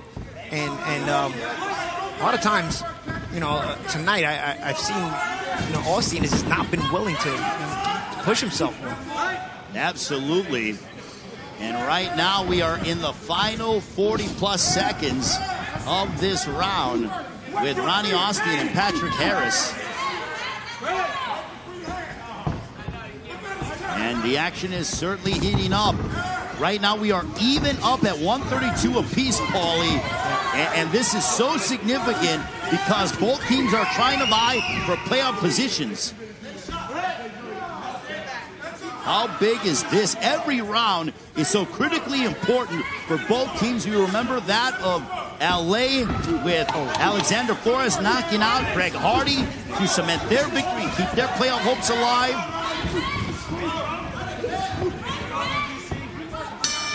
And that'll end that of the round, the 15th round. And coming up, we got the rematch that people have, if you don't know, now you know. Michael Hunter and Jerry Forrest, they fought in December of 2021. A draw between the two. Michael Hunter and Jerry Forrest going to go at it here with Team Combat League. And I think DC put themselves up ahead with that last round from Harris. Well, look at this. Both guys are clapping As what a matchup this is going to be with Jerry Forrest and Michael Hunter. They fought in December of 2021, and now here we go with their rematch in round 16 of Team Combat League. Michael Hunter representing Las Vegas, Jerry Forrest representing DC. We are underway. Their first fight was a riveting contest, Paulie, in New York City at the Manhattan Center. How about there once or twice? Yeah, I mean, what a place. I didn't know they still had fights there. They still do as much as December of 2021. And now, DC won that round. Harris won it, so it's 142-141 in favor of DC on top of Las Vegas. So for Michael Hunter, he's been the star, along with Sam Arnold of Las Vegas. Right hand on Jerry Forrest. Hunter taking it right to Forrest. Hunter trying to get that hustle in there.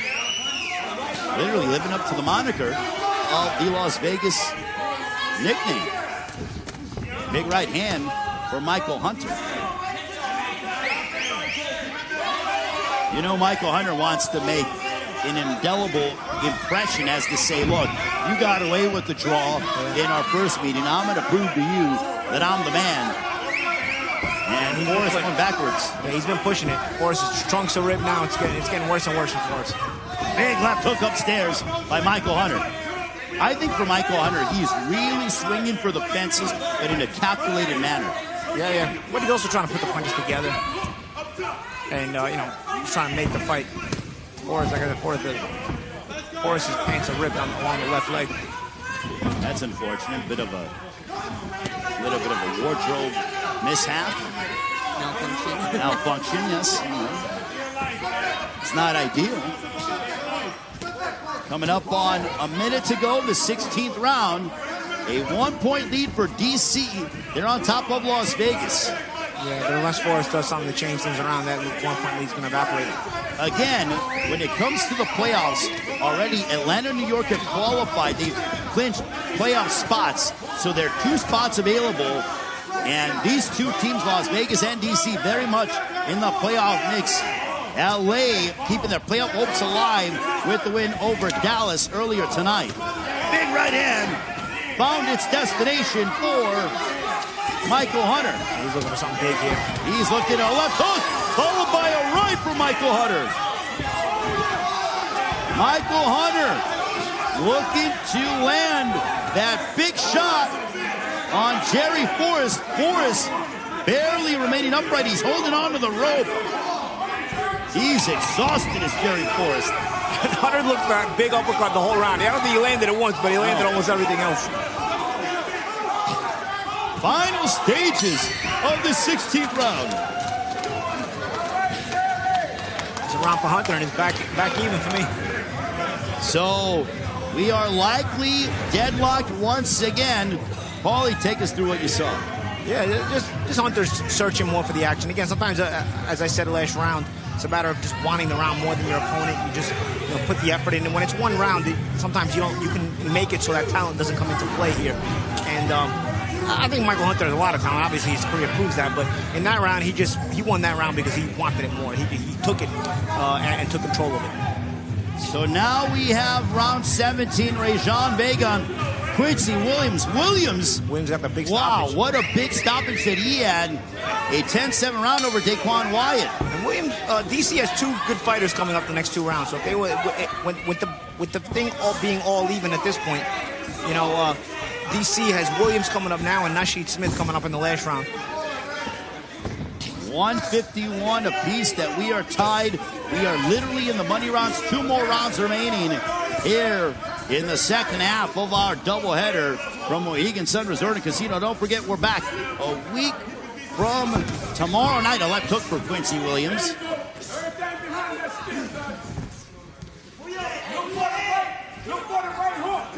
Vega having trouble. Vega should at least try to be jabbing his way in or something. He's backing up, but he's not even using his left hand as a measuring or anything. He just got those hands up, and he's out of range, and Williams keeping him out of range with that sharp jab.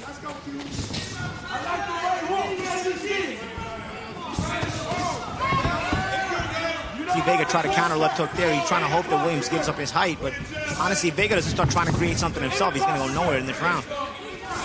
Well, Quincy Williams is pushing the pace with that double jab, followed by the right hand down the center. Yeah, he's backing up Vega with the jab, but he's also maintaining a certain range that Vega can't work at because of that jab.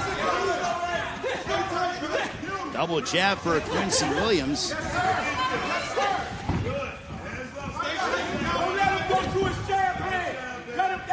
I want to do a quick shout out to the fans that are tuning in. They're tuning in from Houston, Dallas, Las Vegas, Massachusetts. My goodness, Las Vegas, Los Angeles. So thank you guys for tuning in. And some people even said, let's do international TCL. Bring it on the road. International TCL. They want to do. Someone's like, let's do an Ireland team. I tell you what, if you tune in enough and this thing grows bigger, I don't see why it wouldn't happen. I love it. It could be the World Cup of boxing. Ahmed Sheikh, people are saying international TCL. Man, oh man, we're handling business stateside next year. Season 2, 12 teams will be added to the entire roster of teams. So we're going to go from 6 teams to 12 teams. We're growing faster than the MLS. Going faster as Williams growing in this round. Yes, he is. Dominant round by Quincy Williams. Big left by Vega, but back comes Quincy Williams. I think you can have a TCL in every country, man. Literally. You can have a domestic leagues in every country. You can have, then have sort of a Champions League like in soccer. Each of the winners of each of the domestic leagues would have their own Champions League. Paulie, you're thinking along my lines, man. And I got a wonderful coach for Russia. I think we can go with Hasbulla, my man, the greatest of all time. He could be the coach. Well, that's what I'm saying. If you have a TCL in every country, you'd have a league in every country. You'd need multiple coaches. You need multiple coaches in each country. I agree, and Hasbulla would be great for Russia. But again, that'll end round 17. Williams looked outstanding. He has been tremendous all night long. Yeah. Is Hasbulla in jail still? Your boy? No, he's out. They bailed him out, no? I think he's out. I have that T-shirt off. Free Hasbulla. It worked. He needs to be out, and they need to let him out. They sold enough of them, they could afford the bail, right? Oh, come on. They sold enough of them. What are you talking about, Paulie? Anyways, Quincy Williams has done wonders for DC, picking up 4 points here. It's going to be important for Nasheed Smith to hold the lead here for DC, but I'll tell you what, DC wants to depend on somebody. Smith is a good fighter to have to depend on. Let's see if Newman can upend it. Well, right now, of course, a knockdown either way. Knockdown. Well, right now, if you're Las Vegas, you have to depend on Kevin Newman for DC, Nasheed Smith. And as we look at it, yes, Williams did win that round, so 161-160. Right now, Las Vegas 3-3 on the year. DC 2-3. A win for DC would make them 500 on the season. Ray Charles would have told you that Quincy Williams could have seen that Quincy Williams won last round. Absolutely. Well, what a night for Quincy Williams. 4 points that he has provided for the DC Destroyers with Barry Hunter and company. Look at Kevin Newman go, though. Yeah, Kevin Newman trying to get it back here. He must win for Vegas in this round. And he's trying to hustle it. Well, if you're Nasheed Smith, the impetus is to go out there and save this matchup. They can serve this lead, and it's also the impetus for Newman Newman as well to try to win the round and save this matchup for Vegas. For Las Vegas, absolutely. The left hand there by Nasheed Smith.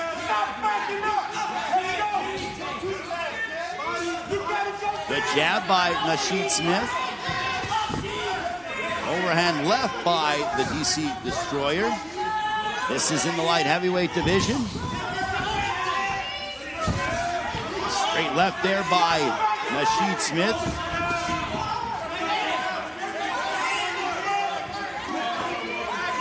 I think Smith is getting the better of the exchanges here. Yeah, doing a good job of being first and keeping that range, but now he's allowed himself to get on the ropes. This is where Newman has to get to work. He's got Smith up against the ropes. He allowed Smith to juke him back to center ring here. A couple of feints and a couple of punches.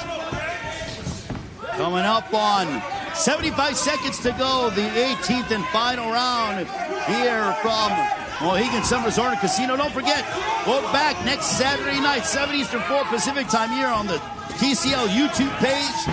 TCL growing faster than the MLS, with 12 teams being added next year in Season 2. But we are in the midst of this playoff run. Both Las Vegas and DC trying to clinch playoff spots over the next few weeks and get to the semifinals with the ultimate goal to be a part of the Mega Brawl and win the Team Combat League Season 1 championship. I think Smith has a slight advantage in this round, but it's still up in the air for Newman to grab it. It's not a definitive advantage. Newman could still do something here. Good right hand there. Beautiful right hook from Nasheed Smith.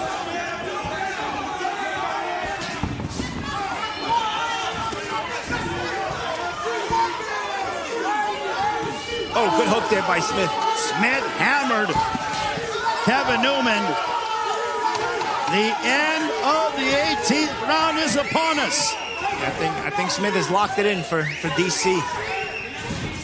Two good closers for DC in the last couple of rounds with Williams and Smith. Boy, I think they've prevented that point they got robbed earlier from them from being a big part of the decision.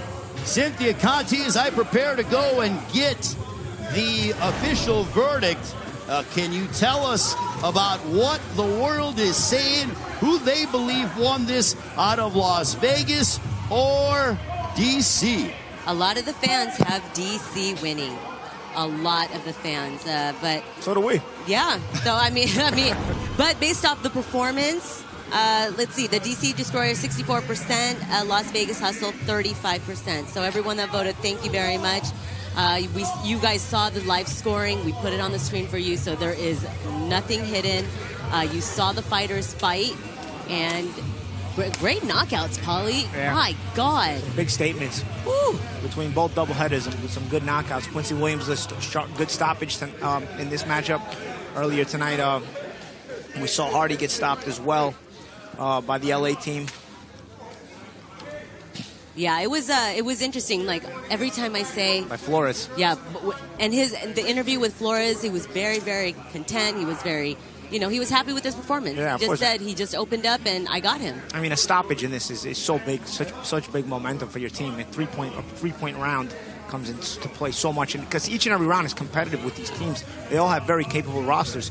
So anytime you can get a guy who can come in and get a 3-point round for you, I mean, it is very, very big. And I think tonight it shows that. I mean, the two teams that got a 3-point round, which is earlier tonight was LA over Dallas with when Flores got it over Hardy. They ended up winning.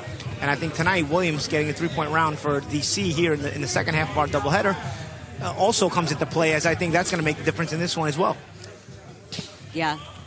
Okay, we're going to go to Ray in the ring with the results.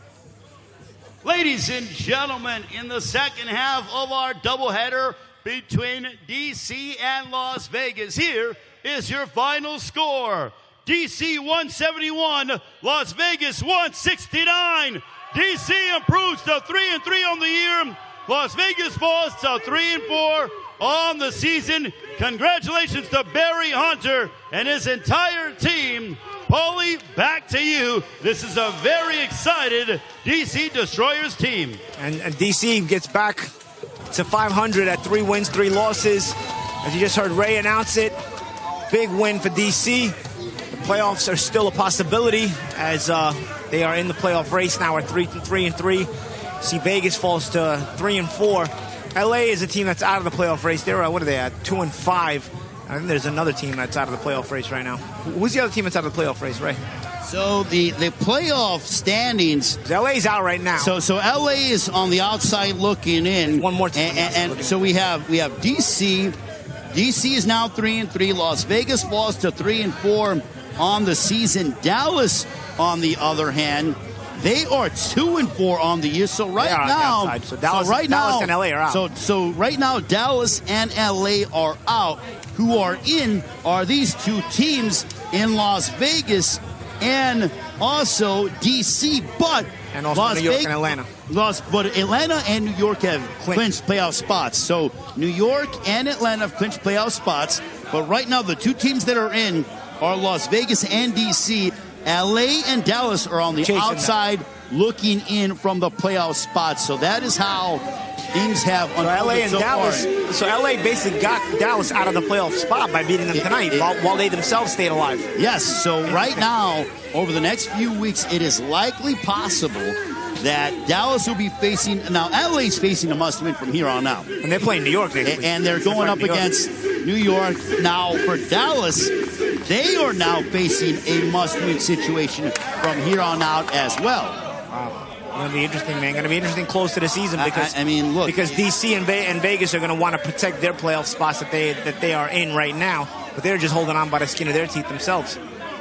Well, it is going to be a riveting few weeks for Team Combat League. So next week we have, I mean, it's going to be very interesting, you know, when we have, looking forward to the matchups next week, and then, so we have week 9, then week 10, and then we get in the semifinals, and then the finals. So there are only 4 more weeks of Team Combat League remaining. And I got to tell you, Paulie, much like how we get to the end of the NFL regular season, expect madness and a lot of back and forth. Exactly. Like tonight with Flores knocking out Hardy. I mean, can you imagine? Alexander Flores likely saved LA's season for another week. Yeah, absolutely. Big 3-point. I was just saying that to Cynthia. The 3-point rounds are so big in a competition where every round is competitive. And tonight, the 2 teams that got the 3-point rounds were the ones that ended up being the winner. Well, Cynthia Conte looking forward to talking with a victorious Barry Hunter. And how about DC? They were 0-2. They've come back. They're now 500. They've been involved in close matchups before. They always have these 1-point matchups. Tonight, 2 points. But Cynthia Conte is standing by. So Cynthia Conte is with a very happy and delighted, one of the best coaches and trainers in the business. Here is Cynthia Conte with Barry Hunter. World-renowned Barry Hunter, congratulations. I saw you in the ring looking at a mirror. You're like, yes, you knew. Thank you. Yeah, I did. It was strategy all the way through, and we knew that we were going to save their big gun for last, which was Mike. And all we needed was Jerry to just not get stopped. And I figured now she would bring it home. Okay, Jerry did not get stopped, but he lost. You know, now, to Jerry's side, I called him. It was last minute. You know what I mean? He didn't have a chance to work. This is all new to him. You know, a new concept, the whole 9. So, you know, he did what we needed him to do. Survived. Well, I mean, you got it. 171, 169. We saw it with earlier the fights Los Angeles. They're here for one more night. You knocked out Las Vegas. I'm not sure if they're in the tournament still, but I'm not sure. So, but you said it. Dallas is here to stay. DC is here to stay. Absolutely. You've been saying it. It was like you guys were the turtle, and you now are winning and winning and winning. There it is. Listen, we're going to try to bring this whole thing home. Like I said, I'm not into more victories. We are conquerors, and conquerors take, and that's what we're going to do. You heard it first. Barry Hunter, congratulations, and I will see you at the next fight. Best of luck to you guys. Thank you. Back to you guys. Thank you very much, Cynthia. Cynthia Conte with Barry Hunter, who's very happy and obviously delighted Barry Hunter. But, you know, Barry, much like somehow I'm not surprised he's not into moral victories. Something about Barry tells me he's a no BS guy. I mean, Barry Hunter is, as I like to say, if I was going into war, I would want him to lead me. He's the general. Yeah. He's a general. He's a motivator. He knows how to get things done. Ray Flores alongside Paulie Malignaggi here at Mohegan Sun Resort and Casino in Uncasville, Connecticut. Paulie, as we look at the night, you know, going ahead, and we're going to go ahead and take our seats here, but to start off the night, LA in a must-win situation with everything, their backs against the wall, win or go home, and taking on Greg Hardy when you're even, and Alexander Flores comes out and knocks him out. That was a big momentum switch. I mean, it was a back-and-forth battle, and it was even, and you start to think, wow, every time you see Greg Hardy get in there, you're like, could it be a 3-point round for Dallas? Could it be that they're going to just extend a big lead right now, especially when it's even? I'm sure LA would have wanted a bit of a cushion before they got to Greg Hardy the second time around, because he had a good round against Flores the first time he beat him. But, man, talk about a big shift. I mean, that's basically a 6-point swing, because you could think it's going to be a 3-point advantage to Dallas, and all of a sudden it's a 3-point advantage to LA with a big knockout from Flores. When also, too, Alejandro Silva performed. He was constant. Well, he's always a money in the Exactly. bank for Money in the Bank for LA. For the most part, he's been consistent winning rounds for them. Now, meantime, so LA remains still in the hunt, and now it forces Dallas. They're now in must-win situations moving forward. Yeah, and I don't know who Dallas goes up against, but I know LA is up against New York. And you talk about Silva, who's been consistent. His big rival at New York is Christian Cangelosi, who's also been consistent. So they've had a huge rivalry all season, and next week that one resumes again. All right, well, obviously that'll be next week as we continue. And just to go ahead and put a button on this one, DC with a win tonight over Las Vegas. Both Las Vegas and DC, as it stands now, will be in the playoffs. But again, every matchup is so critically important. Oh, yeah. I mean, you're coming down to the end, right? So even if you've clinched the playoff spot like New York and Atlanta have, you still want to bring that momentum into the playoffs. You don't want to stumble into the playoffs because then that could catch up to you in the early rounds, in the semis right away. So you want to bring that momentum into the playoffs. So no matter what, if you've clinched it, you want to continue winning. And, of course, if you haven't clinched it, well, you got to get yourself in the playoffs. I forgot who it was who said this. They were a musical group. They said on the outside looking in. DC was on the outside looking in. Now they're in the playoffs, and they are the number 3 seed because they are 500.